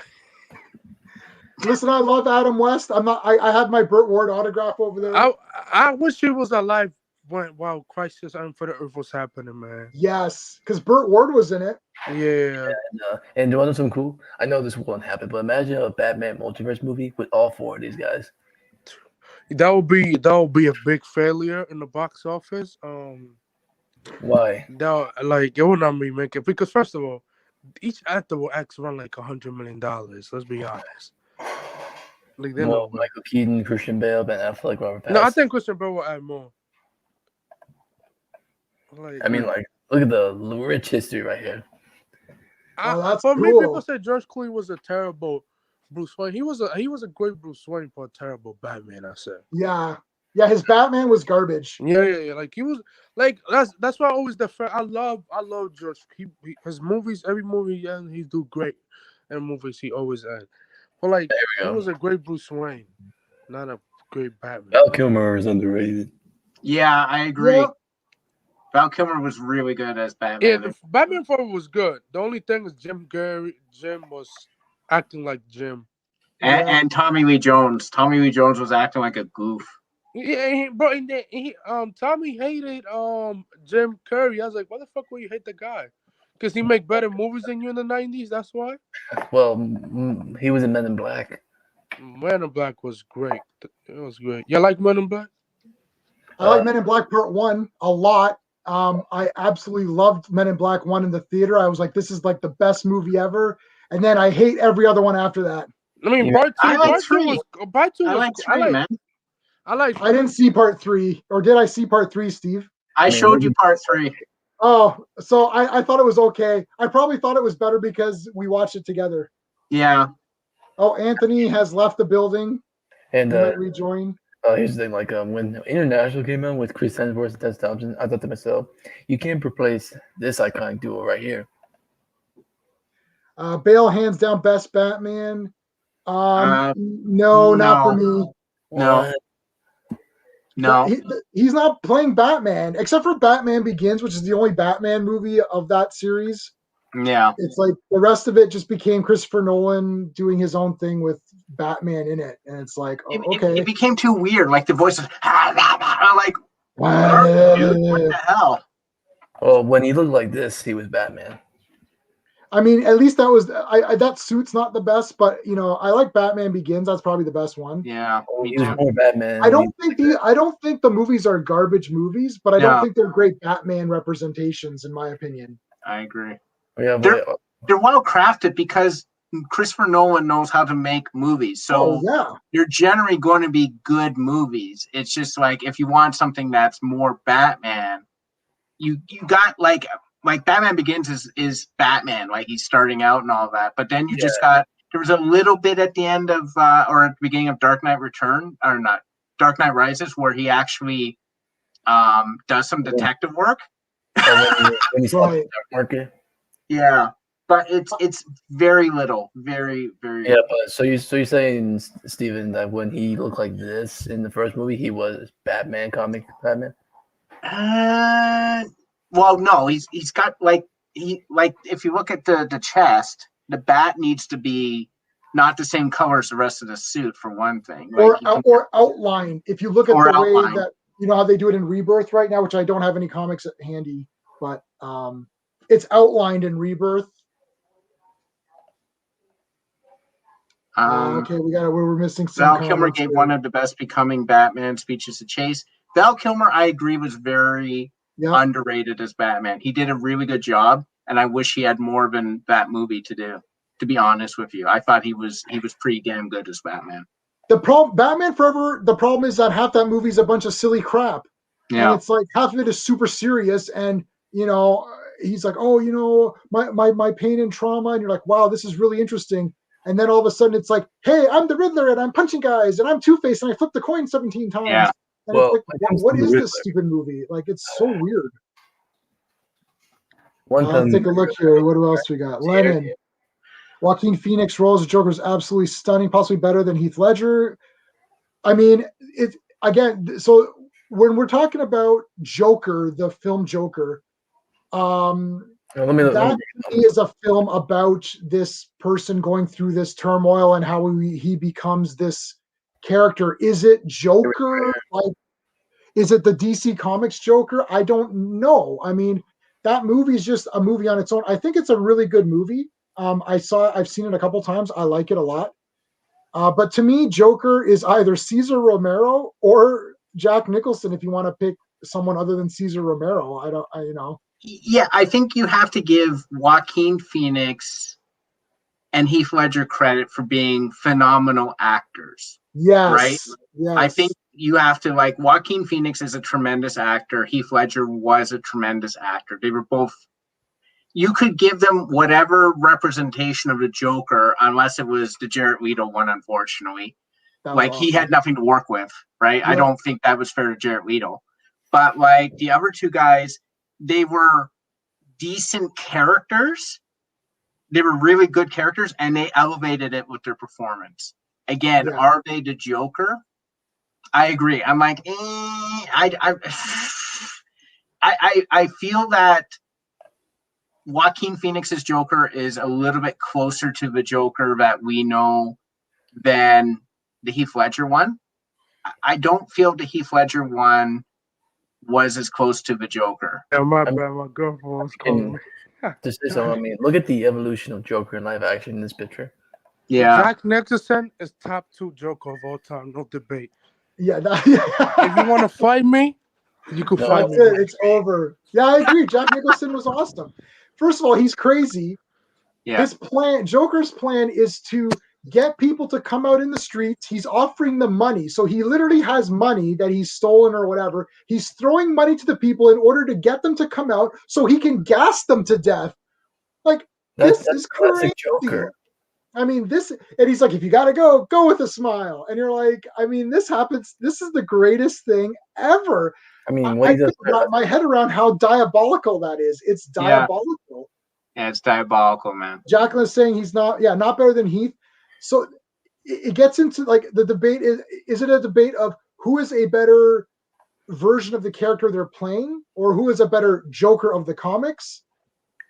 I mean, the thing is, they're both different movies and they're both different portrayals, and neither are their comics. So I think the only thing you can agree on is both did a phenomenal job in the role, and they were both extremely talented in the role that they had. I bet it's a different conversation, right? Because the best Joker I think I've ever seen anywhere was the animated series Joker, voiced by Mark Hamill. For sure. Oh, of course. What about this third one right here? Is that Gotham? That's Gotham, yeah. It's slightly trash. What, you don't like that Joker? I don't know. No, I watched the first 5 seasons of Gotham, I think. Here's the Joker right here. Yeah, I mean, that looked like something. Yeah. Yeah, the actor does a good Joker laugh. Look up Deckard Nightbreed. Do Nightbreed DEK, something like that. No, is it Deckard? No, what was the guy's name? Sorry, I gotta get going. I'm gonna have my dinner. All right. Yeah, take care, Andrew. I might be able to come back after. We'll see. Cool. All right, see ya. See ya. Decker. You mean Cronenberg? Cronenberg, yes. Was that his name? Decker. I think it was Decker and Nightbreed, yeah. Yeah, no, I was gonna say that Joker looks like that mask. It's like, oh yeah. Where it's like the Leatherface almost. I'm excited to see Joker in Justice League. He looks good. What Joker? The Joker who's going to be in Justice League. Oh yeah. The Snyder cut. Yeah. Is that's the photo right there, right? I hope they just I really feel bad for Jared Leto for what he had. Like the studio, like I don't know what is Warner Brothers like. They love messing with directors over and over again. Yeah. Like that was not the true vision of David Ayer's Suicide Squad. They just cut out every Joker scene ever in that movie. Yeah, that movie's a jumbled mess of hell. Jacqueline agrees with Steve. Yes, both very talented. I agree. Different, but both good. I mean, I don't know. I haven't seen really because even Jack Nicholson's Joker, he was still a mobster, which is sort of, I mean, his name was Jack Napier. So yeah, Jack Napier. Bits and pieces were real Joker. He was real Joker at the end when he just went completely bonkers. And he's like giving his hand and it breaks. That's to me Joker. Where lend you a hand. yeah, like he goes crazy and he starts like dancing across the thing to like knock their hands off. True. But, yes, I love that part. They just don't make them like they used to. Yeah. But like the Joker, the problem is that they made him go after like and fall in love a bit with Vicky Vale, and Joker he's beyond that sort of thing. Yeah. Like, you know what I mean? Like he wouldn't even Harley Quinn, she's there. He uses her as like a toy, like just someone he can abuse and all that, and will do his bidding, but just a punching bag for him if she screws up. Well, he doesn't give a crap about Harley Quinn. She needs to. She dumped him anyways, or whatever. I don't know who dumped who, but it's like she needs to like just like not go with Joker. And they've separated them, and now they've got Punchline in there, and there's a new character debuting in Batman in March or April or something. There's another new character debuting who's not Punchline, who allows someone else now. I'm gonna go eat. Talk to you later. All right, dude, man. All right, take care. Thank you for having me on the channel, by the way. Yeah, cool, man. Yeah, cool. All right. If anyone else wants to join in, I did post a link, so someone that you guys can join in and talk with. So you don't have to be on camera. You can just have an icon and talk if you want to. Let us know what you thought about WandaVision and or anything else. But yeah, just to like to finish off with that the Joker thing. It's like, yeah, I mean, it's not. I don't know. We haven't gotten. I don't know. I just haven't felt perfect about any of the Jokers, really. So Jack Nicholson's the closest one for me, where I'm like, yeah, that's kind of Joker. Yeah.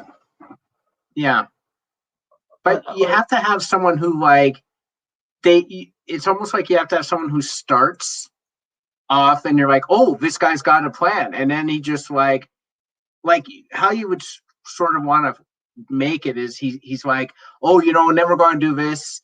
And we're going to do this, and we're going to get Batman. And his gang's like, yeah, boss, we're going to do that. And then they start, and he's like, nah, I don't like this plan. Just shoots the mob, and he leaves. That's right. yeah.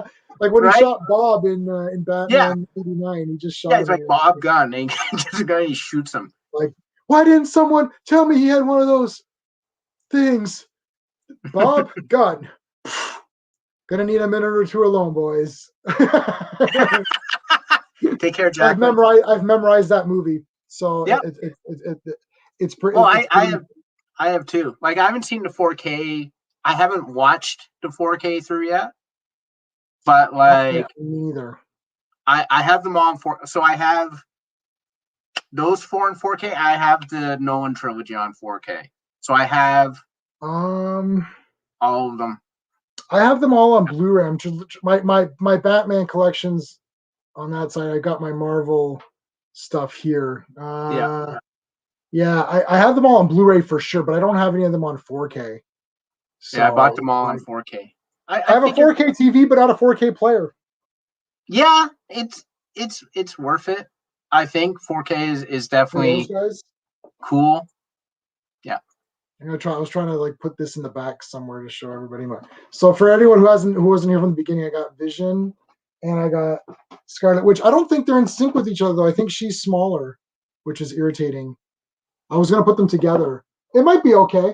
Scarlet Witch is such a great visual character. Like, I never understood why they didn't want to give her the costume from the comics. I mean, or at least a facsimile of it. Yep. She's definitely one of the best. Visually. Yeah, she is awesome. I could have taken her costume in WandaVision just as that. Like, if they retooled it a little bit, she's Scarlet Witch. Yeah, like she looked awesome, and hers did look better. Was that you or Sean who said like hers looked a little bit better than Vision and Sean. Yeah, hers looked slightly better than Quicksilver or Vision. So like she looked pretty cool. So I mean, I don't know, like she's not gonna have in the next one, but I don't know if that was a sort of idea too, that she is closer to her comic book counterpart than the other two are, because Quicksilver is an arrogant ass in the comics, right? Like he's just a guy who like he knows he's awesome and that's it. And he's like one of those guys that took him a while to be a hero. Like, Yeah. I think it was really, if memory serves, his sister's the one who really started to go, and he just sort of went for it because he loved his sister, not because he loved being a hero. Yep.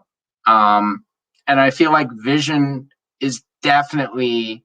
I love Paul Bettany, but he's not the comic. Like he's way too emotional about things. Like Vision always struggled in the issues I read. He struggled with his emotions. Like, should a human do this? Does a human do this?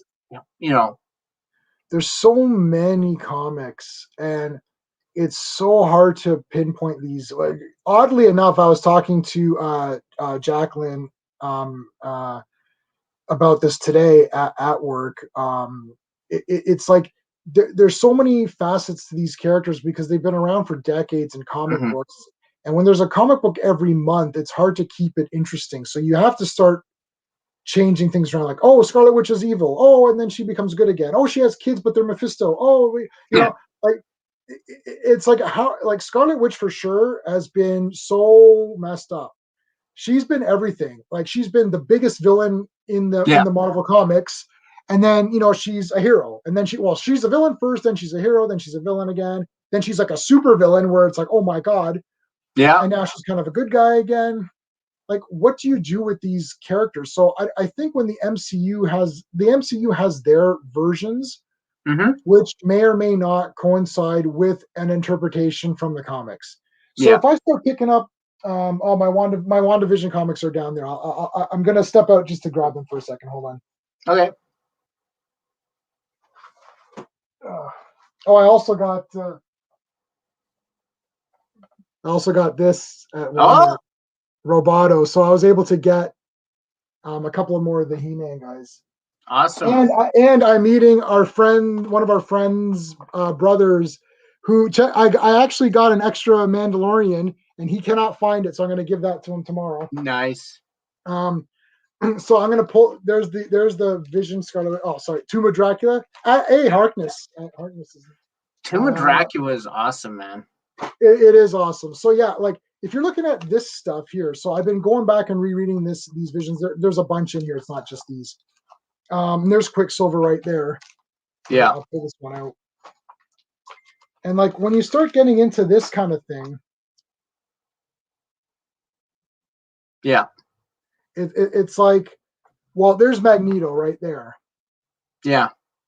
So I mean, yeah, okay.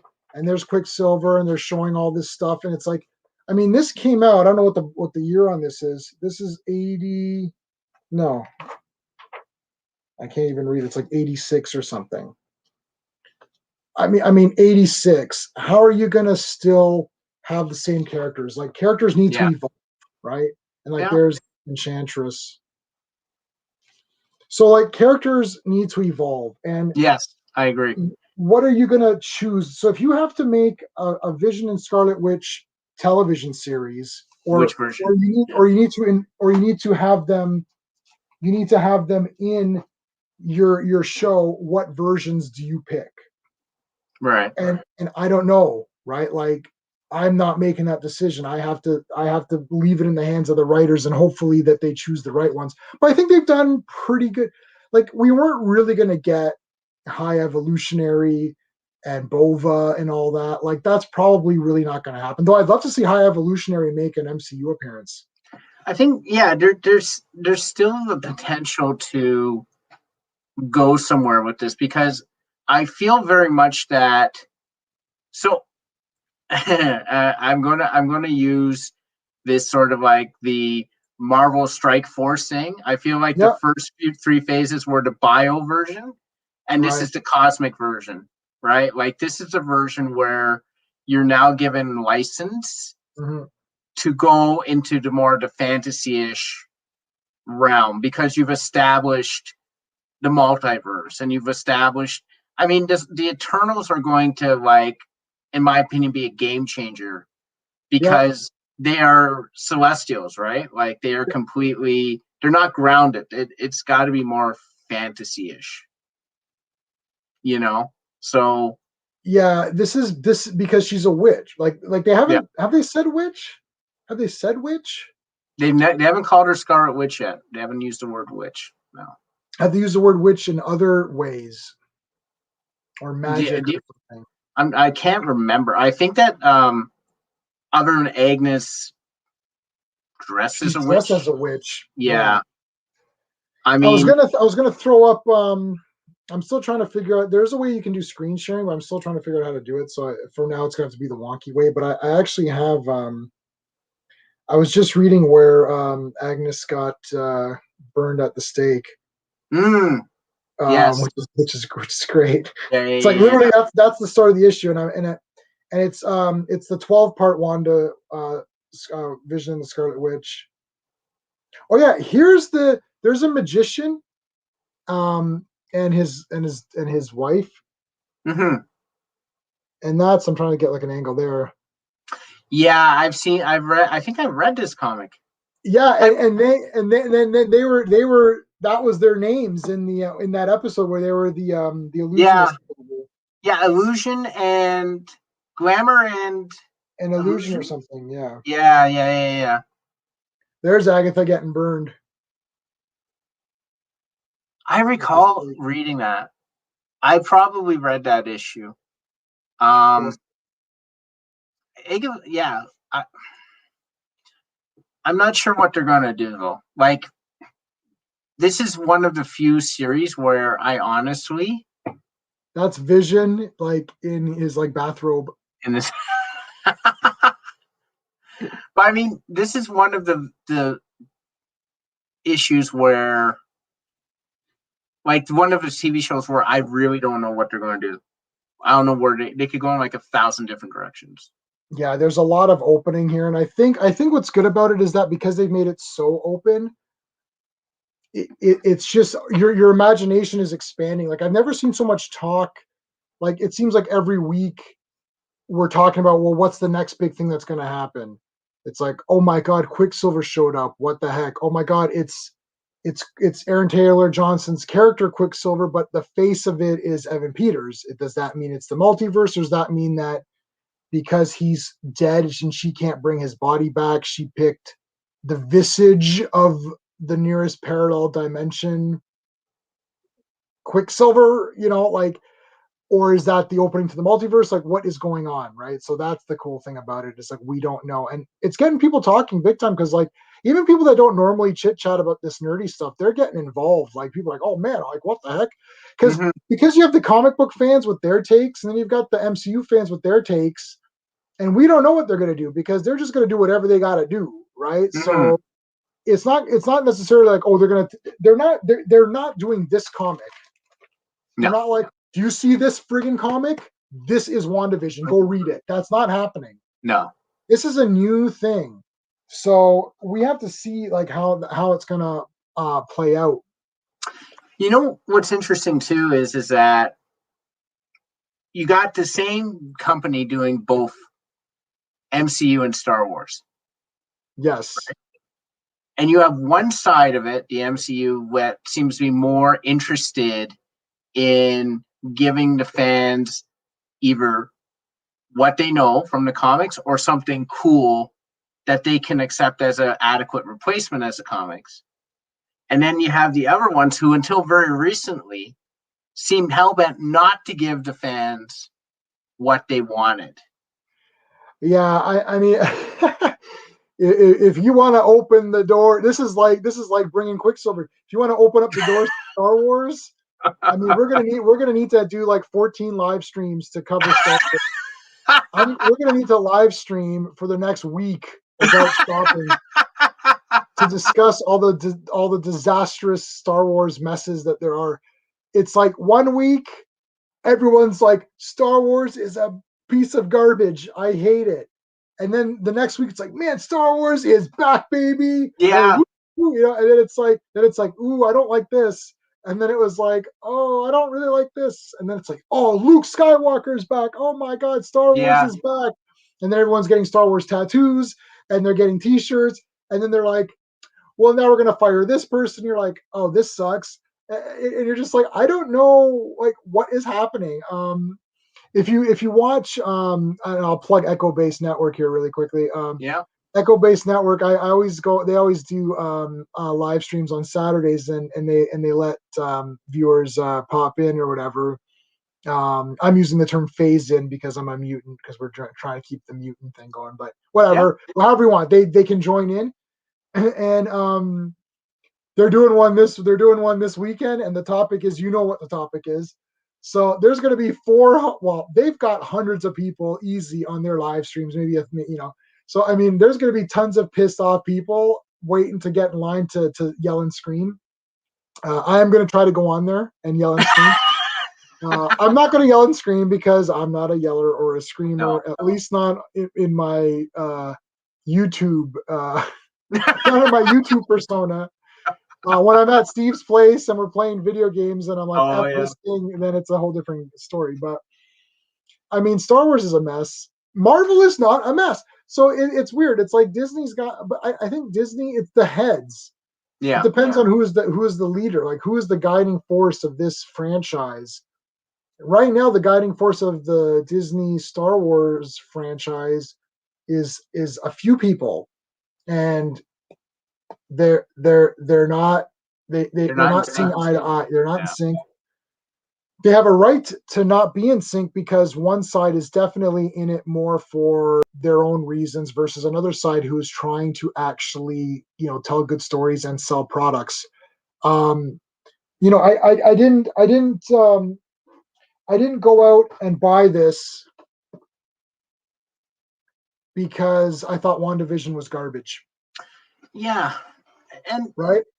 And the really strange thing about the MCU, Jay, is that there's MCU movies that we didn't think were as good as others. There were some that were really missed the entire point, right? Like missed, just terrible.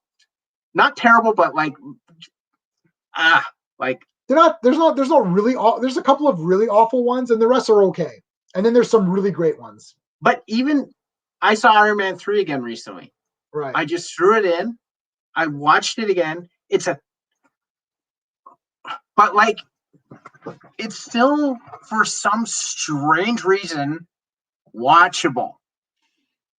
And as bad as it can get really bad, right? But as bad as it gets, it doesn't get still as bad as really bad Star Wars. It's right. It's uncanny because Iron Man 3, I think you and I agree, is the worst MCU movie we've seen. Yeah, easy. Right? For a variety of reasons, we've already discussed it ad nauseum. Yeah. And when I watch the movie, it doesn't get better. It's not like I can accept, Ben Kingsley's Mandarin, which is not the Mandarin, or the convoluted storyline. Guy Pearce is wasted horribly, which is a tragedy because Guy Pearce is amazing. Yeah. But I can still watch it and not walk away feeling like someone kicked me repeatedly in the groin. Yeah. When I see bad Star Wars, I feel like I've been kicked repeatedly in the groin. I literally walked away from Rise of Skywalker, which is easily the best of the sequel trilogy. Yeah. Easily. And I thought someone literally drugged and violated me. And I'm like, how is this possible? It's from the same company. Yeah, the thing is, even Iron Man 3, which is a mess, and then Captain Marvel, which is debatable if it's a mess or not, and some parts of it are a mess, some parts of it are cool, but you never walked out and you weren't so angry. You walked out of Iron Man 3 ooh, that wasn't as good, but Tony Stark's cool and Iron Man looks cool, so that's neat. There's not a lot to hold on to. Rise of Skywalker is only the best one because it doesn't visually on screen destroy a character. It destroys story in a way, but it doesn't visually. I'm okay with destroying I'm not okay with it. Destroying the story is a sin, but destroying the story, it's okay, well, the Emperor's back. Yeah, all right, whatever. Mm-hmm, mm-hmm. That's irritating. But like, to visually watch Han Solo be a deadbeat dad and be a complete loser and then die on that bridge at the end, it's like, this is really god awful. Like, what happened? And then Luke Skywalker is just a grumpy loser coward. And it's like, he goes, "What do you want me to do? Fight the Empire?" Yeah, because yeah, that's what I want you to do. I don't, I don't, and people who thought that there was going to be something else going on, I'm sorry, guys, if you thought this after you watched Force Awakens, if you thought that there's going to be some different outcome, you're a fool. And if you want to be pissed off at me for saying that, I'm sorry. You, me, and Sean, we walked out of Force Awakens. It was like, wow, that was a pile of garbage. We walked into Force Awakens with a chip on our shoulder anyways, because we're like, you know what? J.J. Abrams sucks. He has no love he has no passion for anything. He doesn't have passion for storytelling. He doesn't have passion for characters. Yeah. Doesn't have a passion for anything. J.J. Abrams just wants to retell stuff. That's it. It's like, oh yeah. Hey, what's going on, Dr. Fate? We've got a link up if you want to come in and chat with us. You don't have to be on camera. You can join in if you want to. If not, that's cool. You can listen to us blab on. We're just talking about Star Wars. So the thing is that JJ doesn't care about story or character. So he just remade episode 4, which is fine. You can remake episode 4, but you remade episode 4 and then you literally made Han Solo a piece of garbage. It's like, well, why did you do that? Because I'm not okay with you remaking episode 4 and calling it your own, but I'm certainly not okay with you remaking episode 4 and then trashing Han Solo. So it's like, that's a fail. And then what would you think? Why did Luke Skywalker go into hiding? If Luke Skywalker was the hero he was, he would have been fighting the First Order at the very beginning of that movie. Snyder cut, yes. Baby. Yes, 4 hours. So 4 hours. So I gotta say, drink water. I'm not. Yeah, well, I'm actually glad this is coming out to streaming instead of the theater. Because, do you actually recall what's the longest movie you saw in the theater? How long was what was a long movie in the theater? I mean, the first Watchmen was 3 hours. Yeah, Titanic. No, it wasn't in the theater. 2.5. It was 2 and 40 or something. What did we see in the theater that was really long? Titanic. Well, Rise of Skywalker seems pretty long. Yeah, I mean, the 4th Transformer movie felt really long. That was very long. I was like, Sean want to go see that. Sean Chilcott. Sorry, Sean. Yeah. Did the unthinkable and had a large drink when he was watching that thing. Yeah, and then he had to go take a piss when the Dinobots. It's like the Dinobots finally show up after 2 hours. Snyder Cut. I mean, we've been around about the DCU. I feel like Snyder Cut. I am glad it's coming out. Yeah, me too. But I'm glad it's coming. Unfortunately, I'm glad it's coming out sort of for the wrong reasons.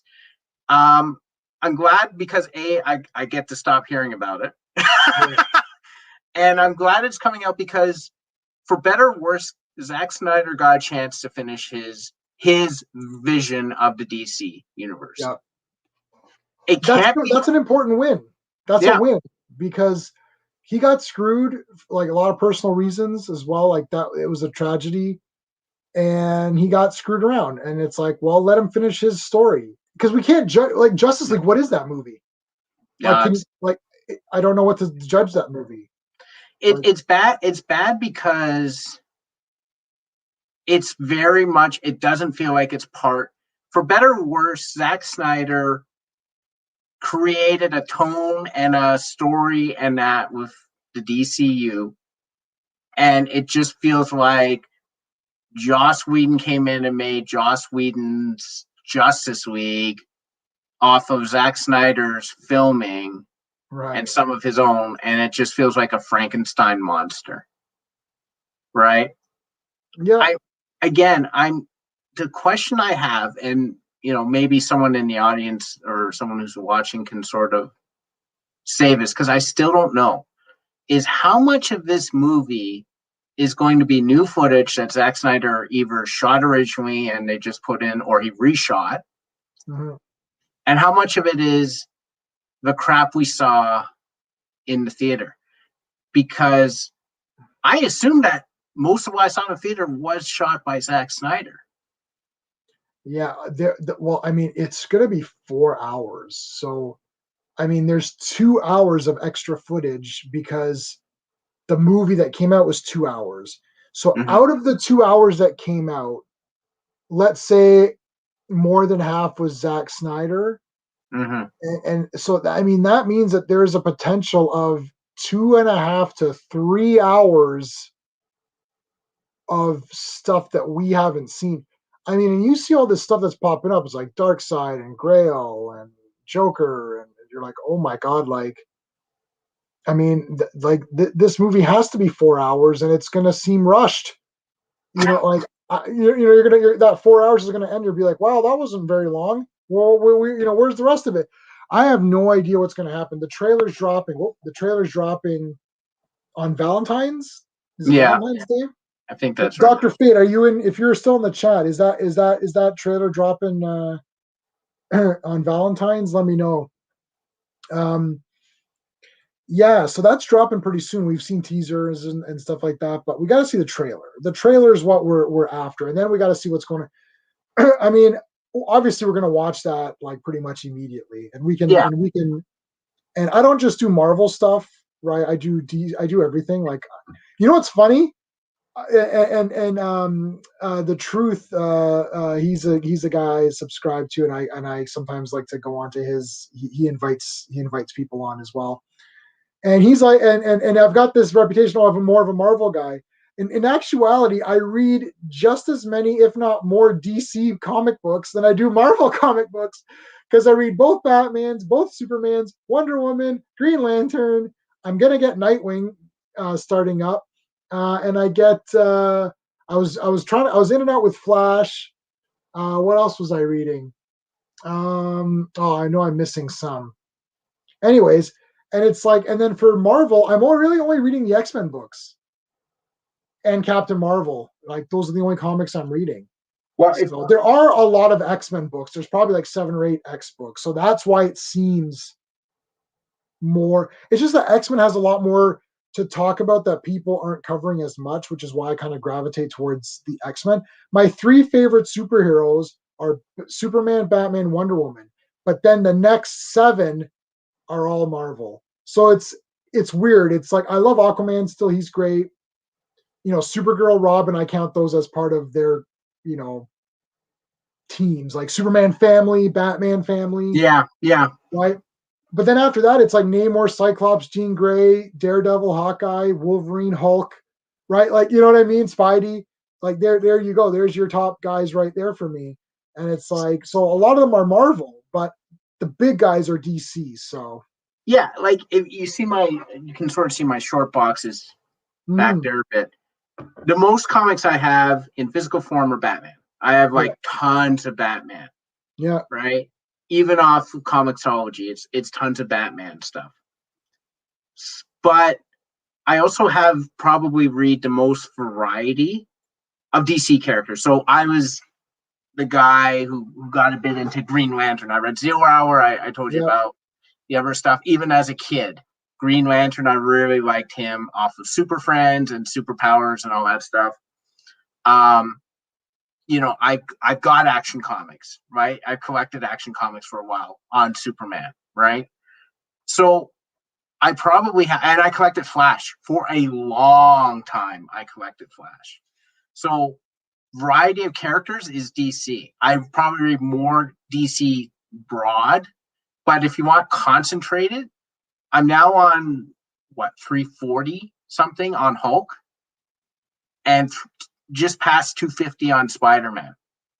So for volume, I've read more on those 2 Marvel characters than probably all of DC combined. Yeah, because going from the beginning for Spider-Man and Hulk, that's like monumental. Yeah, that's crazy. Strangely enough, Grey Hulk is around now.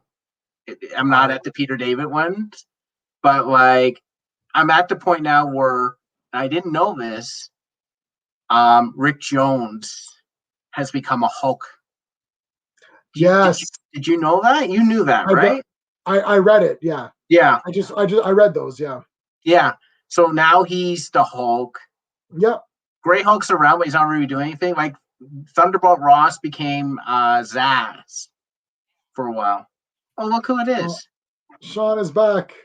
Sean, Can we? what's up? Just Yeah, we can hear you. hi.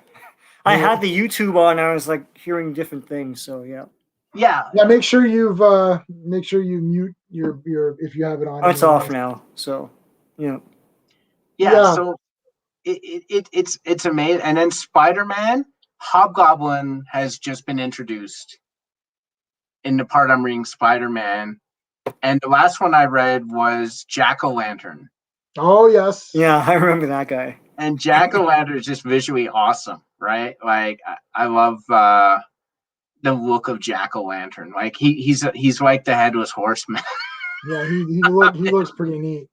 I really like the test they did of the original Green Goblin for the first Spider-Man movie, where it was more like the comic book. It looked great, and then they got rid of it for that Annihilus looking thing. You know, that was such a fail. Like I've watched it not that long ago, the first Spider-Man movie, and I was like, this costume is just... It's still off-putting, yeah. Awful.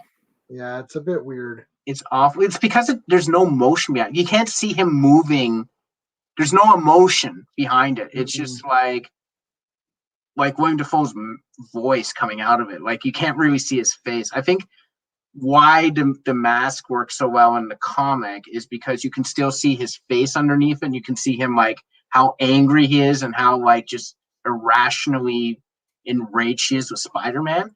You can't get that with the movie. It's just a mask. Like, it's just a mask. Yeah, it's like you could see. It's like there's like some mesh, and you can kind of see like like when he's talking. Yeah. If you have the Blu-ray or 4K or whatever, but like it was weird, and there was no purple in it. It was just, I don't know. No. Yeah. I want to see like proper Goblin or whatever. Yeah. I don't know why they just didn't go for it. Like, well, then they revisited the character, and he looked even worse. Oh, he was terrible. A guy like a snowboard or whatever. It's like, well, that was awful. James, and then, but even in Amazing Spider-Man 2, it was the other guy. That's what I was talking about, though. Yeah, the Amazing Spider-Man 2 guy. He was mutating. I think he had that disease, and he was mutating, and his face was like half green. And I'm like, ooh, this is terrible. You know, I don't know. Those two movies are a bit of a mess. I've only ever seen them once each. The Garfield. Andrew Garfield. I went back and revisited them both. Amazing Spider-Man 1 is still cringeworthy. Yeah. 2 is... It's so weird because I love Spider-Man so much in that movie, but everything around him is terrible. Awful. Yeah. Awful. Yeah. Like, Electro is this nebbish, like, geek guy who falls into the water and gets electrocuted by eels, and he becomes Electro, and I'm like, and he's just like, God, awful. And then like, again, like, Rhino's in it, he's barely in it, and it's like Paul Giamatti, who I'm like, that's not Rhino. Come on. Yeah. And everyone forgets that Gwen Stacy dies in that one. They forget because you feel nothing when she dies. And it's like terrible. It's just squeezed in there. Like, comic book people like this, like, you gotta tell a story, dude. You can't just have it happen. You know. You know what's funny is reading the comics now, and Sean, you heard me say I'm around 250 now in Amazing Spider-Man, right? Yeah. Yeah. I'm doing a weird experiment. Hold on. I'm gonna try to do something really weird here. I want to see what happens when I add. Can you hear the echo? Echo, yeah. Yeah. Echo. No, okay, so that's not gonna work. I tried to do something surreal and try to get like the stream in the stream. I just wanted to see what would happen. It's like a random experiment. Continue. Time inverts on itself and the universe explodes. That's what happens. Yeah, I wanted to get us in the screen in the thing. But the Spider-Man, like, Spider-Man should end up with no one. In all honesty. Yeah. Well, It doesn't I always thought that Spider-Man, the whole point of Spider-Man is he's an everyman, and so they evolved him. So he's a kid, and then he's a college student, he's a bachelor, and the next step would be marriage. The thing is, I've never thought that MJ was good for him, and even in the comics, it doesn't make any sense because it's just like they get engaged and then they get married, and just for a stunt, right? But he should get married and have kids. And circle of life thing. That's what I've always thought should happen with Peter Parker. The Bachelor days are awesome, and I know people like that Spider-Man. I do as well, but I've always thought that he should evolve and like have a family, etc. And I had a conversation when I was writing for Jay's Google Plus thing. Yeah. People really. This commenter who was really good came out and said that he was so glad that Peter ended up with MJ. Yeah. And I was like, okay, why? Because I've been through it now, the journey. Oh, thank you. I've been through the journey now. By the way, check out my novels; they're awesome. I've written 3 of them, 3 totally different. I don't know. But, I've been through the journey with Spider-Man, where he's had Betty Brant, he's had Gwen Stacy, he's had Black Cat spin around. Black Cat. Spin around. MJ's been around. Glory Grant's been around. There was that blonde with the glasses, Deb Whitman, I think. Oh, yeah. She was there or was it Deb? Deb Whitman, yeah. She was there for a while. No one has fit. Like, the closest one is Black Cat. Really? Not Gwen Stacy? No, because... Okay. That was the intention. I know. She was his one true love. That was the Spider-Man Blue thing. All that stuff. But, like, it just felt like he ignored her for the longest time, right? She would get mad at him. It just seemed that she was in and out a lot. Like, they never seemed like a couple for very long, right? Maybe it's a sort of thing where I don't have to know you very, very much in order to, be a couple with you. But I just couldn't, like, when she dies very quickly. I didn't realize. I thought she was around for. Maybe it's because I was reading like it through the comics very quickly. It seems she dies not that long after they're together. I thought they were around for like years. Yeah, and they weren't. Like they were. It was a very fast thing.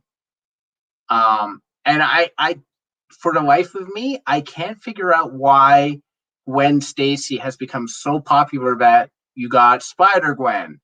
And even before then, you got the Gwen Stacy clones. Like, I don't get it. Like, she wasn't that impactful a character to me. I feel more like her death was the impact. Yeah, and I feel like it's a hindsight thing. Because at the time when people were reading it, it seemed like Gwen Stacy was a fit. And then because you're reading it in real time, like the next issue is coming out in a month, and so it feels probably kind of long to those readers. And then she dies, and that's not something that really happened in comics. I know it happens all the time now, but like back then it was a shock, right? So that was the I think that it's the impact says, there, right? Yeah. And Sean, when you and I did our first kind of team up, the Marvel thing, the Marvel Bronze Age comics and all that. That was the quote unquote turning point, where Gwen Stacy's death is one of the. There's also the speedy drug thing with Green Arrow and all that, but it's like that's one of the death of Gwen Stacy. That's a big turning point in comics. That's the trigger for the Bronze Age, which is to say we are now not doing these cheesy Silver Age, things anymore. We're getting into serious books now. Or more serious. You look at Bronze Age, and you're like, well, this isn't that serious now. But like, I mean, for back then, it was like, holy shit, Gwen Stacy's dead. What the hell is happening to my life? Yeah, and the next issue, he kills Green Goblin. Yeah. I mean, like, this is crazy. It's like this ain't no one-off thing, man. It's like No, we're going all know. out. Yeah. It's tough now. Like when you're picking up this, like you just buy the whole pack. I didn't buy the whole pack. These are from my childhood. But like, if you're buying comics now, you're getting graphic novels, or you're buying comicsology sets. It's like here's the whole story. You read it, you sit down, you have your pop, and you flip through. You read. You're like, well, that was pretty cool, yeah. And then you move on with your life. It's different when you go to the shop, whether it's a convenience store or a newsstand, or now it's comic shops only. You go to the comic shop every week and you get your stack, and then you go home and you start flipping through, like, oh shit, yeah, what's going on? And then it's like, whoa, and then it's like, oh my god, what's going to happen? And then it's like, well, now you got to wait 1 month to go back. Well, we're living it now with WandaVision versus like Cobra Kai, right? You know, it's like Cobra Kai, you binge the whole thing, and the ending of each episode that has a big reveal or something like that, there's no impact because then you watch the next one right after, right? You're not mulling it over for the next week. Like we're sitting here going, oh my god, is Wanda behind all of this? Like, you know. Yeah, like I skip the credits. I skip the credits and intro. Like I watch Netflix and it's like skip intro, skip credits, skip intro, skip. Like I watched Cobra Kai, the full thing. Yeah. And however long it is minus the credits. That's how fast I watched it. And it's like, you know, Chosen shows up. You're like, oh my god, it's Chosen, and then you don't have enough time to digest that, and then he's gone. And I'm like, oh, he's gone. I'm like, shit, that was fast. It's like, well, it wouldn't have been fast if he had appeared. Then you wait for a whole episode or a week. Yeah. You see a whole thing with them. Oh my god, what's gonna happen? Yeah. Oh my god, what's gonna happen? Everyone's talking about it. Chosen. Oh my god, he was on. And then it's like a week goes by, and then here's the next one. Now I could have done that, but I can't because if it's human nature, man. And they're all in front of you. You just watch it. You know, it's in front of you, and everyone's talking about it. So you're going to be totally left out of the loop. Oh yeah. You know, the second after, like this WandaVision, there's people at my work, and they were on stream earlier today. Mm-hmm. There's 2 people from my work on chat, and literally they're waking up at 5 a.m. and doing watch parties. Yeah. You know, and you're like you could do it through like group watch, like you can all through Disney Plus, and they're group watching. Like, Jay, you got a group watch with us? I'm like, I'm asleep.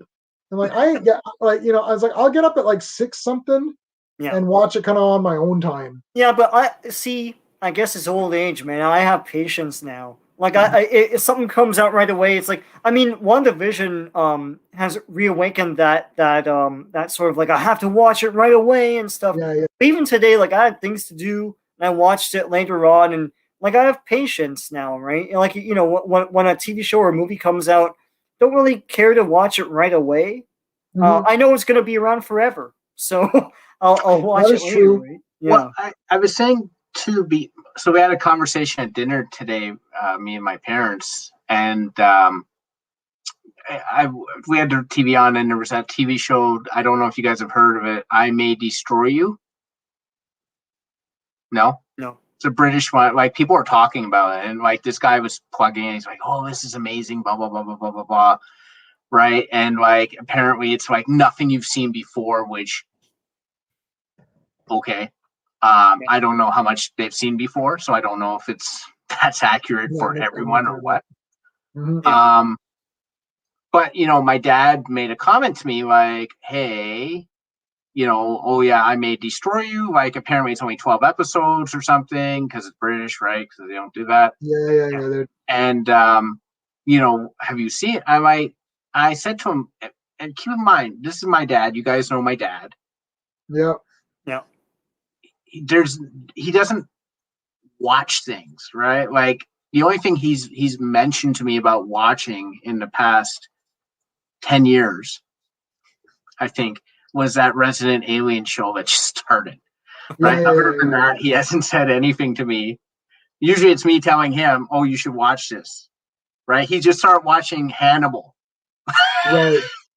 That's been out for that's been over for years. And he started watching, he didn't like it. I'm like, I didn't think he would. And he's like, oh, you know, have you seen that sort of thing? I'm like, Dad, do you know how many shows are out there, how many streaming services are out there. If I literally just stopped working, which I can't do because I have a mortgage to pay, but if I literally just stopped working and sat down 24/7, didn't talk to you guys, didn't write my books, didn't, play my video games, didn't do all the shit I do, didn't go out for food, sat there and watched television 24/7 for the rest of my freaking life, I still wouldn't see everything that is available out there. Oh yeah, you'll never see it all. So I May Destroy You, I've heard of it. It was because this writer who was nominated for, I think, for Golden Globe or something, was pissed off because the writer for this show wasn't nominated. Ah. Okay. Well, I never heard of it, so I mean, I maybe I'll check it out or whatever. But unless there's people teleporting or shooting something, it's like there's too many of the things that I'm really interested on for me to like. I'll try something, but I need to have people I know tell me, it's good. Or I'll watch the trailers. If it looks something cool, then I'll tune in. But it's hard because there's so many, and plus we're reading. I'm reading comics. Yeah. Like, I have collection, of course we all have giant collections of like physical media. So I watch that. And I rarely for The Boys, I just now watched season 1 and 2. And it's awesome. But it's like every so often I'll be like, you know what, maybe I can watch a new thing. So I'll watch, but I'm watching Buck Rogers, like the Gil Gerard one right now, and I'm watching. Did you get the Blu-ray? I just like watching my old crap that I have like gazillions of, right? Yeah. So did you get the Blu-ray, Sean? Pardon? Did you get the Blu-ray? The Blu-ray, the Kino Lorber one. It's awesome. I don't know, whatever just came out. It's like over there. And the movies include. I didn't know the movie was included. The movie's Blu-ray too. Yeah. But yeah, it's like, and the thing is, to your point, Steve, if I just watched all my DVDs and Blu-rays, I could probably do that for the rest of my life. If I added up all the hours, yeah. I mean, so we're awash in entertainment, so you really have to really, really impress me and stand out. Like I just watched Knives Out, which I thought was awesome. Yeah, it's cool. It was really good. Yeah, I'm gonna buy the actual Blu-ray for. If there's a 4K, I'll buy that, man. It's neat. The 4K was the same price as the Blu-ray, so I bought the 4K. Okay, there's a 4K, I'll buy that. And you get the Blu-ray with it anyways. That guy. I mean, like the movie's cool. It's cool. I liked it. Yeah. Yeah, it's so weird though. Like, it's just like, to stay on top of things in today's society and watch everything that you're quote unquote supposed to watch is so hard. Like, because you're right, Sean, we are awash in entertainment. Like, it's more so that I'm no longer, unfortunately, giving chances to things that I would normally give chances to, because I can watch something else that's just better. That I would rather watch. I watched the new Clarice show last night, right? Because I'm like, all right, Silence of the Lambs, I'll give it a shot. I watched the first episode, it was all right. I wasn't dying. So I'll give it one more episode, and then I'll be like, I'll fit this time slot with something better that I would rather watch if it just continues to be all right, because there's something probably better that I'm missing.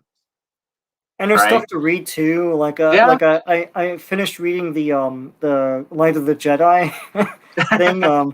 And I'm almost finished the junior novel, which is a slog, man. That's it. And listen, junior novels were exciting when I was a kid. I don't know what the hell happened here, but they're brutal. It's like you should read it. Test of Courage. It's uneventful. I find not enough happens. But anyways, that's we're gonna. All right, I think we're going to end it here. Steve and I have a war to get to Marvel Strike Force. I keep getting these war updates. It's like, me too. I'm coming. I'm the leader, and I'm like, guys, me and Steve are not going to be on the war tonight. Like, yeah. Okay, so I'll end it off here. So Steve, I put Steve's author page up. So he's written a few novels. So you could check that out. I put the link several times within the live stream so you could see. check out his novels, and he's got some stuff on Amazon, and so do I think we all have stuff on Amazon in some form or whatever. But we're gonna come back next week with WandaVision, the next episode, number 7, and we'll around the same time, 6 o'clock, and we'll do this again. So for those of you guys who phased in to the Danger Room, we appreciate that. We loved hearing from you. Yeah, so come back again next week, and we'll talk about the next episode. And I think that'll be it for now, at least. All right, guys. See ya.